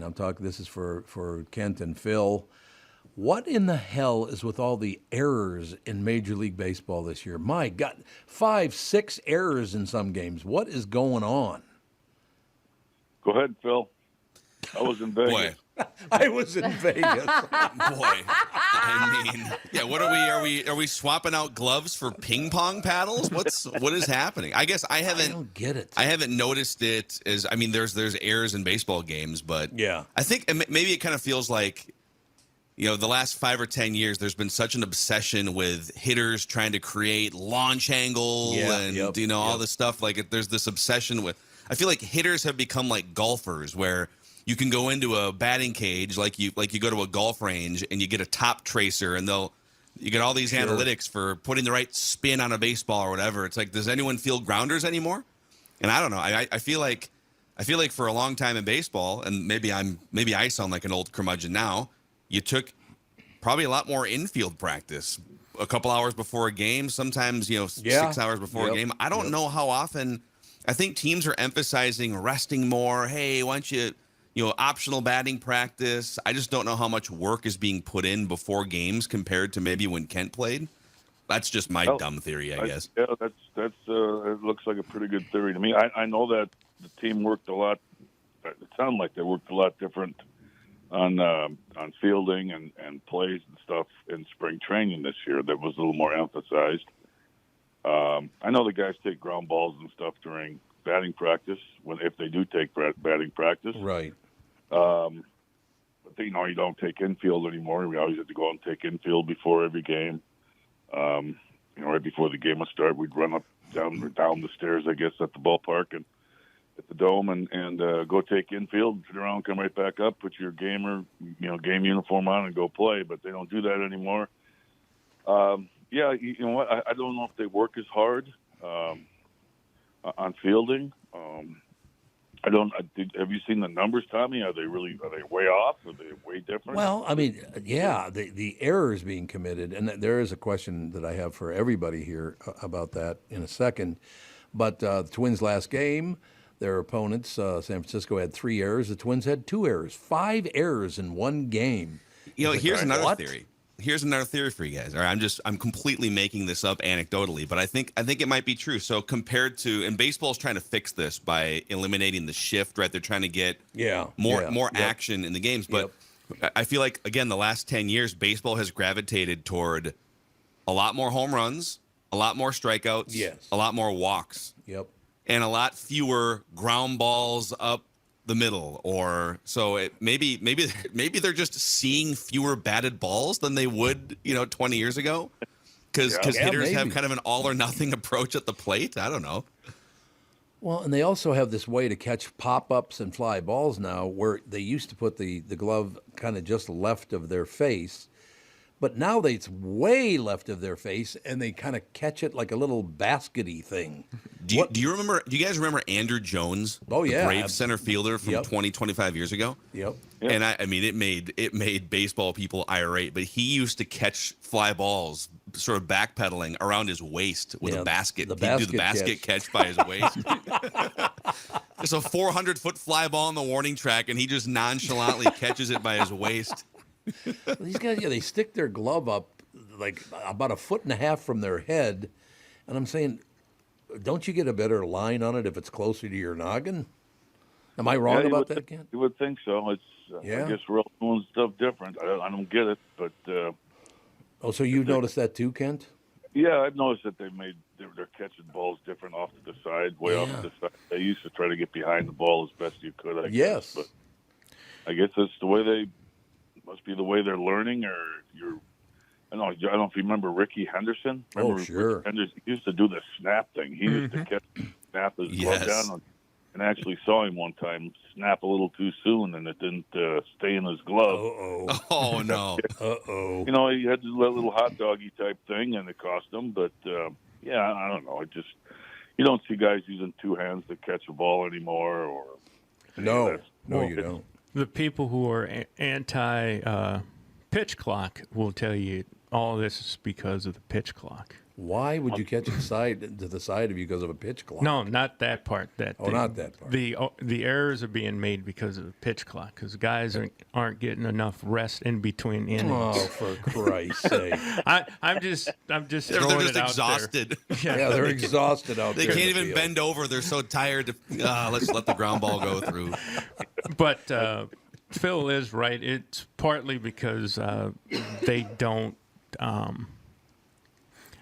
see a lot of ground balls. No, I suppose. When I go for softball, and we had a couple of pitchers who were strikeout pitchers. I mean, it was tons and tons of strikeouts, and all of a sudden balls got put in play, and our infielders were just, they were pretty good infielders, but they spent 5 innings never seeing a ball hit, and then all of a sudden balls start getting, Right. it's like, what the heck's going on? Right. And, coach would have to go out and calm them down and say, hey, you know how to field a routine ground ball. Let's get this back together and figure something out. It's just being ready and being prepared, blah blah blah. But you think you'd be more prepared because the pitchers, now with the pitch clock, with the pitcher, I like the pitcher who worked faster. Right. In the ball game, keep you on your toes rather than sitting there watching them walk around the mound and watch the guy in the batter's box put on his knee guard, his leg guard, and re-strap his batting gloves, and then boom, you get one pitch, and then same thing happens again. I like the pitch clock. I think it's worked out great, and I think it's kept the game moving. So. I once had a fly ball bounce off my head, Jose Canseco style in high school, which if you're wondering why I never was a major league player, that's just, one anecdote. Herbie, what's the most embarrassing error you ever made in a baseball game? The most embarrassing error I ever made in a baseball game was thought it was the third out, turned around to flip the ball. Back in the day, we used to flip the ball to the umpire because then he would go put it on the mound. Yep. Turned around and flipped the ball to the umpire, and there was a guy at second base. Ooh. And as I let the ball go, the umpire kind of looked at me and just stepped aside and watched the ball go bouncing down. Yeah. Oh, that's rough. Who was it? Was it Larry Walker who he did the same thing, but he gave the ball to a fan in the front row? Yeah, and he had to go back and retrieve the ball and take it away from the little kid. That's happened to a few people before. It's happened to me, so I wasn't the only guy that ever did that. But there's been a couple times where I went to flip the ball, the umpire went, oops, there's only 2 outs. Not 3. I was a team manager for a Legion team in St. Louis growing up, and you get towards the part of the end of the season and guys are starting to go off to college. So your roster shrink. And all of a sudden it was 8 players, and it was like, well, to be on the bench, I had to have a uniform on, even though I was just there to keep score and do some other thing. And there's like, you're going to have to go out in the right field today. And it's like, what? Because they didn't have enough. We only had 8 players that day. And they're like, you have to go out to right field. And I was kind of feeling big about myself because my first official at bat was a RBI double off the best pitcher in the league. But somebody hit a ball up to me in right field, and it was a ground ball. I picked it up. I picked it up, and I went to throw it. Only problem is I released it and it went behind me. Behind you. No. That'll do it. Yeah, that'll do it. I had to run, pick it up, throw it back in. Called time. Umpire calls time because he's laughing so hard himself that the umpire is laughing so hard at me that, the game stopped for about 10 minutes where everybody stood around and laughed at me. Poor guy just... This exact not the error in right field, but this sort of emergency right fielder situation happened with Joe Mauer one time. Really? About 10 or 11 years ago. And so the Twins, they had some guys who were injured but not quite on the disabled list yet, so they didn't have a full allotment of bench players. So they were trying to call up, remember the Australian second baseman Luke Hughes? Yes. Who was in the Twins system? And so they were trying to get Luke in from Rochester, from the AAA team, to be essentially the 9th guy in the field. So he had his headphones on at the Rochester, New York airport, was sitting at the wrong gate and missed his flight. Oh, and he looked around and he realized, oh, God, the flight left. I've just had my headphones on. And so, word trickles into the clubhouse, and Ron Gardenhire is trying to figure out, all right, what do we do here? They needed a right fielder. And so Gardy went into the training room, and Justin Morneau and Joe Mauer were sitting in there and said, I need one of you guys to play right field today for the first time in your life. And they looked at each other. I think Morney might have said, I think that's on Joe. So Joe Mauer stood out in right field for 3 hours in a Major League Baseball game. I think he got 1 fly ball, but that has happened in a Major League Baseball game before. Phil's got to go. Unfortunately, he's got that packed schedule, of course. Yes, very popular. Very popular, yes. Very popular man. Okay, Are you a legend or a luminary?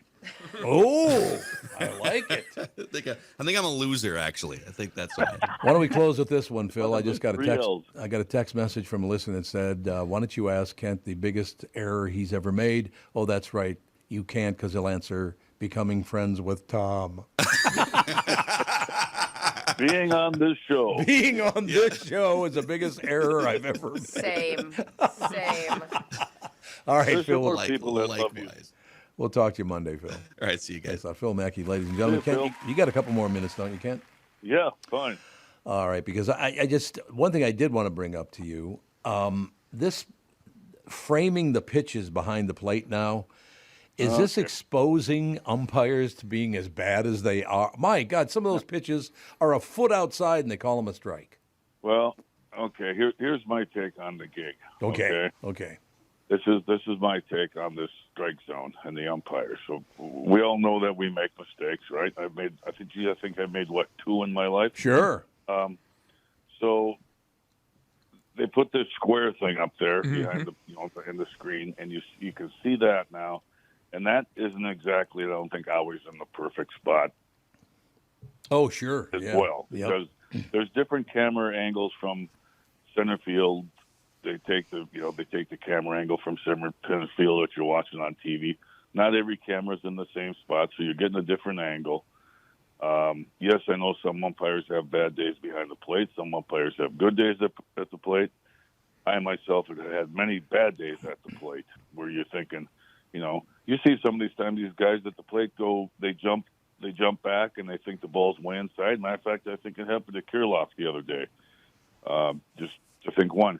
He thought the pitch was way inside, and it was strike 3, and they argued and said, "Holy smoke, that ball's way inside," and was John with the umpire, and then you look on the screen and on the box, and it hit the corner. I think the box thing, first of all, has screwed up. Everybody was trying to figure out if that's a strike or not. Right. That's TV's strike zone. Is that the umpire's strike zone? Maybe not, but. It's not easy back there. The umpire doesn't know what's coming. I mean, they've seen a zillion pitches. I know that's their job. I get it, but hey, I don't know. They're talking about going to the strike zone thing. The no strike zone or no umpire deal with the automatic strike zone. Let's just play the game. And I mean, I got tossed, I think, 2 or 3 times during my career for arguing balls and strikes because I didn't think, they were strikes, but apparently they were. God, I don't know. Did I answer your question? Did I answer you did. your question? Did I just ramble? No, do you think they should just take away the pitch frame? I think that would. I don't know if that would. Yeah, would help us watch the game better and not complain about. Geez, right. That one hit the corner of the frame. You know what? And you watch some of the old time games, back in the 50s and 60s, whatever, black and white, and you see some of these pitchers that these catchers catch, and the umpire slings his arm up, strike 3. It didn't look like it was anywhere near the plate. Mm-hmm. I don't know. I just think that box has really made things tough. And what if they have it right in the same exact area? I know they don't change it for, if Aaron Judge comes up, or if like Freddie Patek. You remember Freddie Patek? Sure. Sure. Do they change the box size? No, but they should, right? Because these guys have different strike zones. They do. You're right. That's a very good point. I don't know. It just gives people a reason to bitch, I guess. Yeah, I guess you're probably right. There's no doubt about it. All I know is I'm eternally grateful for the Minnesota Twins and all they've done for me. You see what I'm saying? Well, Yeah. I know people complained they wanted that box for a long time on they TV, did. Yep. and then they got it, and now it feels like people are going, ooh, maybe we made the wrong choice. Yep. And the NHL did something like that too. People would complain that they couldn't see the puck down in the corner. Oh, so they lit it up. So they lit it up with Yeah, that red circle. that's right. And it would when it would go behind the boards, the technology was amazing because it would see through the boards. You could see the puck. And then after like a season and a half, people just went, can you get rid of that stupid red dot? Because it just all I'm doing is watching that red dot instead of watching the game. It's very, very true.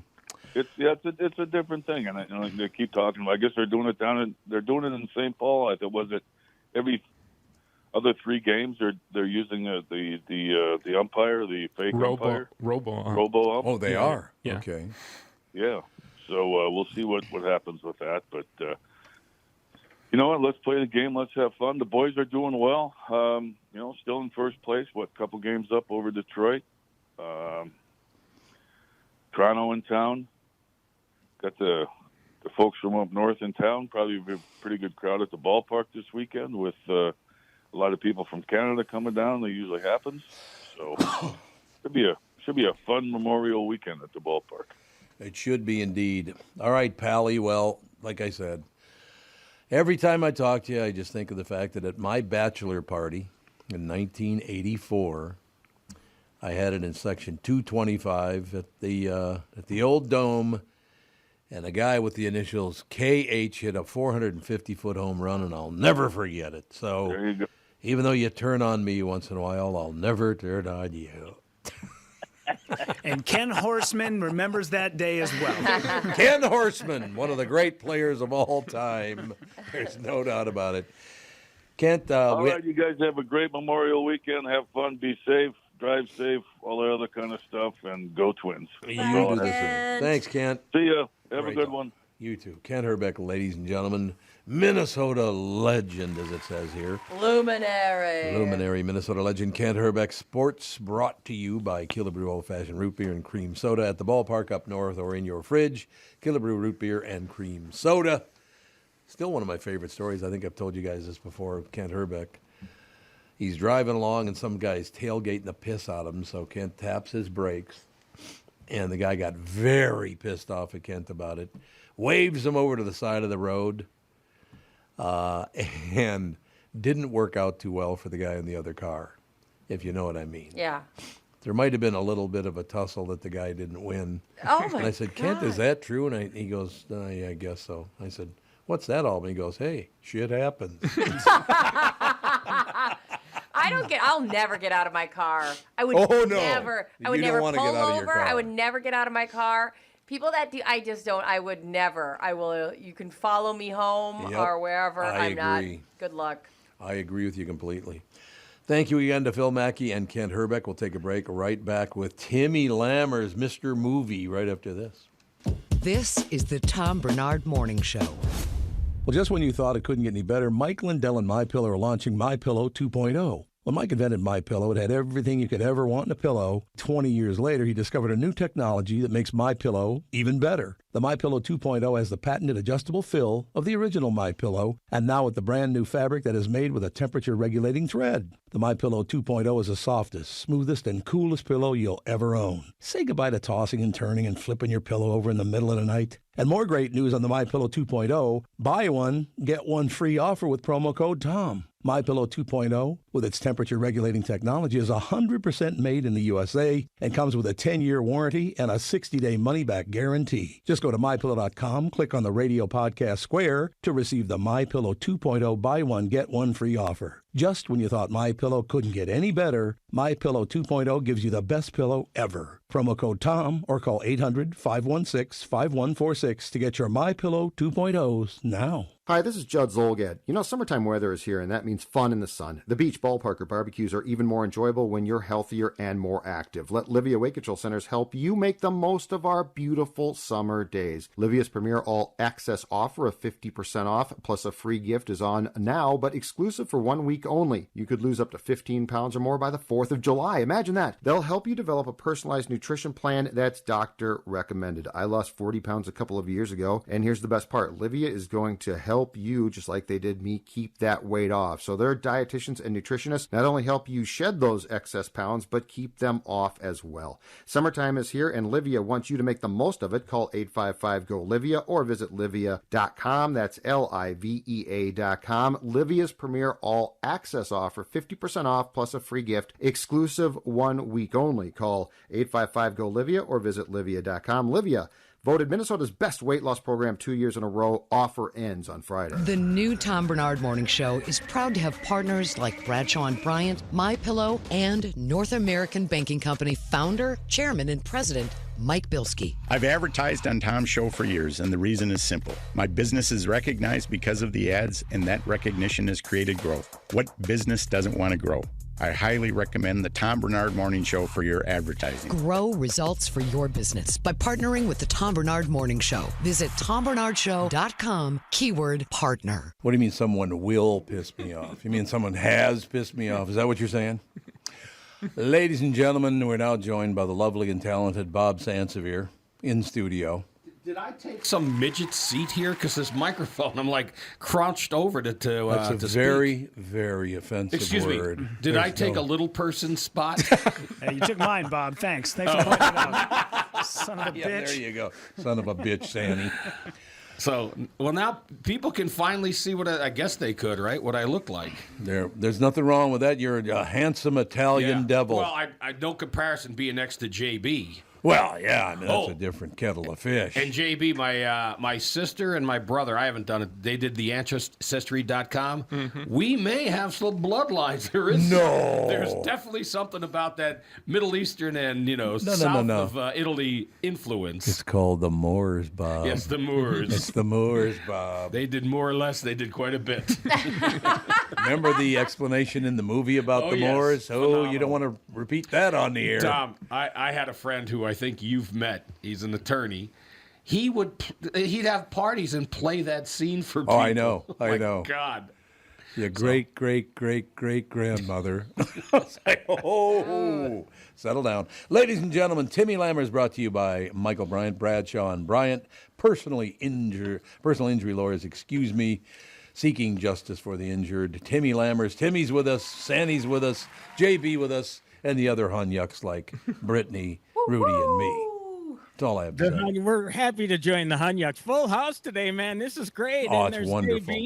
JB, I sent you a little birthday wish on. Yeah, I saw that. Thank you. When was your birthday? Happy birthday. Yesterday. Well, I'm like 364 days earlier, whatever it is. Yes, you are. There you go, Sandy. JB is what are you now? 61. 43? 61. Dude doesn't age, man. He does not. It's true. Now the rest of us. Hey, take it easy. Whoa, I'm still a teen mom in my mind. Excuse me, Brittany. Sorry about that. But hey, baby. Yeah, and Sandy, we just talked. We did the seems BS like all show but a few earlier. minutes ago. I can't say anything because I know what rating he's giving, unless he changed it. To the Little Mermaid. But I got to talk about Fubar too, baby. I know you had somebody from Fubar as a guest the other day. We did indeed. It was terrific. Yeah. She plays Arnold Schwarzenegger's wife in the series. But first, The Little Mermaid, 1989. With these, they're running out of films to adapt from animated to live action, and some have been hits. I love Cinderella. I love The Jungle Book. The Lion King basically was a note-for-note remake of the animated film, except for it was in CGI. So it's like, well, what new are we getting here? And then the lowest of the low was Tom Hanks as Geppetto in Pinocchio. Oh, just terrible. Terrible adaptation. That's what I heard. Yeah, and it's like, when are you going to stop with this? Well, it seems like of all of those classics, I guess, I think they are doing a Snow White. Yeah, so we got Snow White coming. Oh, yeah, okay. But, of the contemporary ones, Little Mermaid seems to be the last one, because obviously we had Mulan and Beauty and the Beast and all those. And, it really is one of my favorites of that era. So naturally, it's like, oh, my God, whenever you take a risk of adapting it, is it going to work or not? And I think this one really does work. I'll give you the rating right away. 7 out of 10 on the Lamameter. What they do with this film is they take it from that 1 hour and 24 minute runtime with that animated. Now it's 2 hours and 15 minutes. No, of course it is. So that means they expand the storyline, which means they throw in 3 more songs, which feel really out of place. I don't understand that, because the film itself feels fresh enough the way it is. It's live action. You got CGI, bright colors, beautiful singing. I mean, everybody in the cast is terrific. Halle Bailey as Ariel, Javier Bardem as King Triton, Melissa McCarthy as Ursula. I mean, it's just a knockout, fabulous cast, right? So all of the elements are there to make it a success. It's just that, okay, because we're giving you the extra time, do you really need that extra time? And again, 3 more songs. And again, the original songs in the animated version feel Broadway. And I guess maybe because Hamilton was a Broadway play and Lin-Manuel Miranda did a terrific job at merging the pop and the rap sensibilities in there. Mm-hmm. Little Mermaid actually has sort of a rap tune. And it's like, I get what you're trying to do, Lynn. You did it once before successfully, but it just doesn't seem to fit in here. Right. So, I mean, there are going to be differences here, but I saw this with my oldest daughter, who The Little Mermaid was her favorite film growing up as a kid. And we both had smiles on our face at the end, and that's what you really want. You can disagree with certain things like, oh my God, they don't need that extra music. They don't, as far as expanding the story, it doesn't really seem like it goes fast. I will say 2 hours and 15 minutes goes fast, but I don't know. I don't think it needed the extra music, but other than that, it's really a fresh and fun and bright and happy adaptation. Glad to hear it. And what are we talking? This is Little Mermaid. Little Mermaid. Little Mermaid. Yeah. Do we need another Little Mermaid? Again, we're going to get Snow White yet. We already got the true. Pinocchio remake. I just think, at some point they got to let it go. They got to come up with fresh new material. Yeah. And I understand that's hard. This is intellectual property, a very valuable IP for Disney. Yeah. So naturally they're going to milk the sucker. See, I thought Guillermo del Toro's Pinocchio was phenomenal. Yeah, but that was based on the original Carlo Collodi tale. Yes. And it is a phenomenal film, which you should see on Netflix. Mm-hmm. And on Netflix, FUBAR. Effed up beyond all recognition, of course, that acronym is for. Now, what was my main complaint with the Fast 10 last week? That it came out? Yeah. Well, that too. It's just that Vin Diesel, for some reason, has to go full Brando on us and be all serious and stuff. Now, Bob hasn't seen it yet. He was going to rush on and see it, and there's nothing you can say to keep him from this film. Okay. No, I got to see it. My sons, I can't get one of them to say, yeah, let's go. They've all been busy. Yeah, well, so when you see it, I mean, I think what I liked before about it when The Rock was involved was that it didn't take itself too seriously, and I think that is the key to the success of FUBAR. Arnold has started poking fun at himself prior to this. Good. In The Expendables, get to the chopper. You actually hear him say chopper at one point here. Yeah. It's really, really funny. But he gets it. He's in on the joke with this, and he's having the time of his life. Him and Vin Diesel, they, measure up about the same as actors, right? Yes. But at least Arnold gets it, and he is, believe it or not, really, really funny in this show. So it's about, he's an not ex quite yet, but he's on his last day as a CIA agent. He's supposed to extract another agent out of Guyana or someplace like that. And the agent actually happens to be his daughter, who is living under the ruse that she was going to third world countries and helping with, clean water issues and all that sort of stuff. So that was her excuse for being gone all the time. But I want to say Monica Barbaro, she was in Top Gun Maverick last year as one of the pilots. She is the daughter. She's terrific. Those two have a great chemistry together. Arnold's thing with the wife, who you had on as a guest this week, he's trying to rekindle their marriage. They divorced 15 years earlier because of his job. He had to be gone all the time. And so it's kind of like the way the family gets involved, it's sort of like True Lies, it's almost like a sequel to True Lies with different characters. Mm-hmm. Same sort of thing where the family is kind of involved with the whole spy game. I don't know. It sounds good. It sounds like it might be good. What did you think? Oh, I loved it. I mean, now again, this is the sort of thing, my oldest daughter and I, we watch most of the stuff together. Excuse me. Mainly it's the horror stuff because she likes that. And I thought there's no way she's going to want to watch Fubar. She loved it as much as I did, good. Which is a good sign. And again, she told me, she goes, I'm not that big on Schwarzenegger, but you know what? He is so funny in this. And it's not because you're laughing at him, you're laughing with him. And that there's a big difference there. So, but it's got a great cast all around. I mean, it is so damn much fun. And you can power watch it this weekend if you want. All episodes, 8 of them are on Netflix right now. We'll get her done. That's all I have to say. I am on episode 3 of Jury Duty, so I'm watching that. I'm watching that tonight. Okay. I think the show is really going to kick in for you in episode 3. Oh, that's what I hear. I think it really gets funny, and I'm just going to give you a little tip off. Watch out for a sketch that James Marsden composes while looking at a witness on the witness stand. I think he's great. I really like him. Oh my God. He's so funny. And again, it tells you a lot about him as a person, as a performer. When you're that willing to make yourself look like that big of a douchebag. Yeah. That's what you need. You can't take yourself too seriously with this stuff. And clearly James Marsden doesn't with this show. And I think that's part of the reason it's so great. Again, the whole show isn't about him. He's just he's right. part of the ensemble because there are 10 other actors on this jury.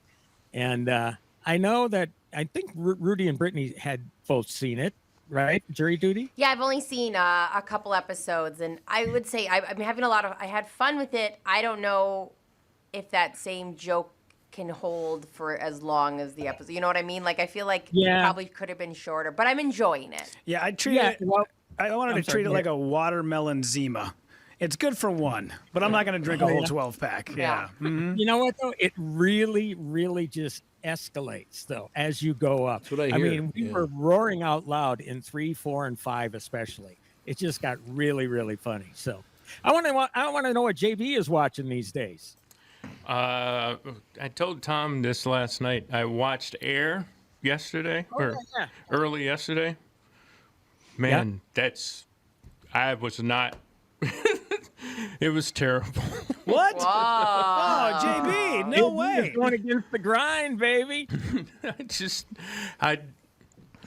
I mean, part of it is I knew the story, but it was like, I don't know, it was the way it was shot or something. It was just, I just felt like, what is this? For me, the best part of the movie is at the end when he's on the track. Sonny is on the track and he's going to take up running, and he's like, as it fades out, he's like, this is terrible. This is horrible. What the hell are you people thinking? For me, I said going against the grind earlier. It was going against the grain. It's funny because you're the first person I've talked with that said they didn't like the movie. No, and I didn't like the way they made up the person that played his mother. Oh, yeah. It was just way too much makeup. Angela Bassett, right? No. Viola Davis. Oh, yeah. Yeah, it's just like she had way too much makeup. It was like, and made his father look like a buffoon. I was like, okay. Well, Michael Jordan did sign off on the movie, though. I was ready to say, it had his blessing, but I just wasn't, it fell flat for me, so. Sure. Well, anybody else who wants to see it, it's on Amazon Prime. You did mention Brittany, Angela Bassett's name. Have to tip of the cap to Tina Turner. I love Tina Turner. Yeah, if you want to see a riveting film, I mean, just a gut punch of a movie because they get into the whole Ike and Tina thing. Angela Bassett and Lawrence Fishburne are phenomenal in What's Love Got to Do with It. And of course, right out of the gate, one of the first tributes that I saw was from Angela Bassett this week when Tina Turner passed. So, if you can, I'm sure you can find that one on streaming. And there's also another documentary on Max, no longer HBO Max, but Max, about Tina Turner's life that is also airing right now. So plenty of stuff out there about Tina Turner that you can catch as well. All right, Timmy, thank you, sir. Another great report. Good to see y'all. Good to see you, JB. Hope to see you in person soon, and Bob as well. And I'll make it back in the studio one of these days with the rest of you. Sounds great. Bye, Tim. Thanks, Bally. Have a great Memorial Day weekend. Stay safe. Now, you got JB, you got Bob, you got me, ready to bust our ass for another one. But you and Rudy, just go ahead and head home. I gotta Put go your on- feet up. I'm on my talk tonight. Put your feet up. I gotta go rest this do my vocal exercise. Oh, God. Well, Tom, I'll just do the Brittany imitation when she's gone. Okay, because you looked so riveting looking at a pen, twirling it around. You know what I was sitting there thinking? Boy, Tim brings his A game to the Tom Bernard show. Not so much Why, for I don't BS. get that kind of enthusiasm. Hey. Pretty snazzy, Shots man. No, he's good. fired. He does it. He does a great job. All right, thank you very much, and we'll be back in just about 15 minutes with the family show, except for the two hunyucks I just mentioned, of course. Because YouTube uploads itself. So Yeah, exactly. I forgot about taking that. the day off. There you go. We'll talk to you soon. Thanks.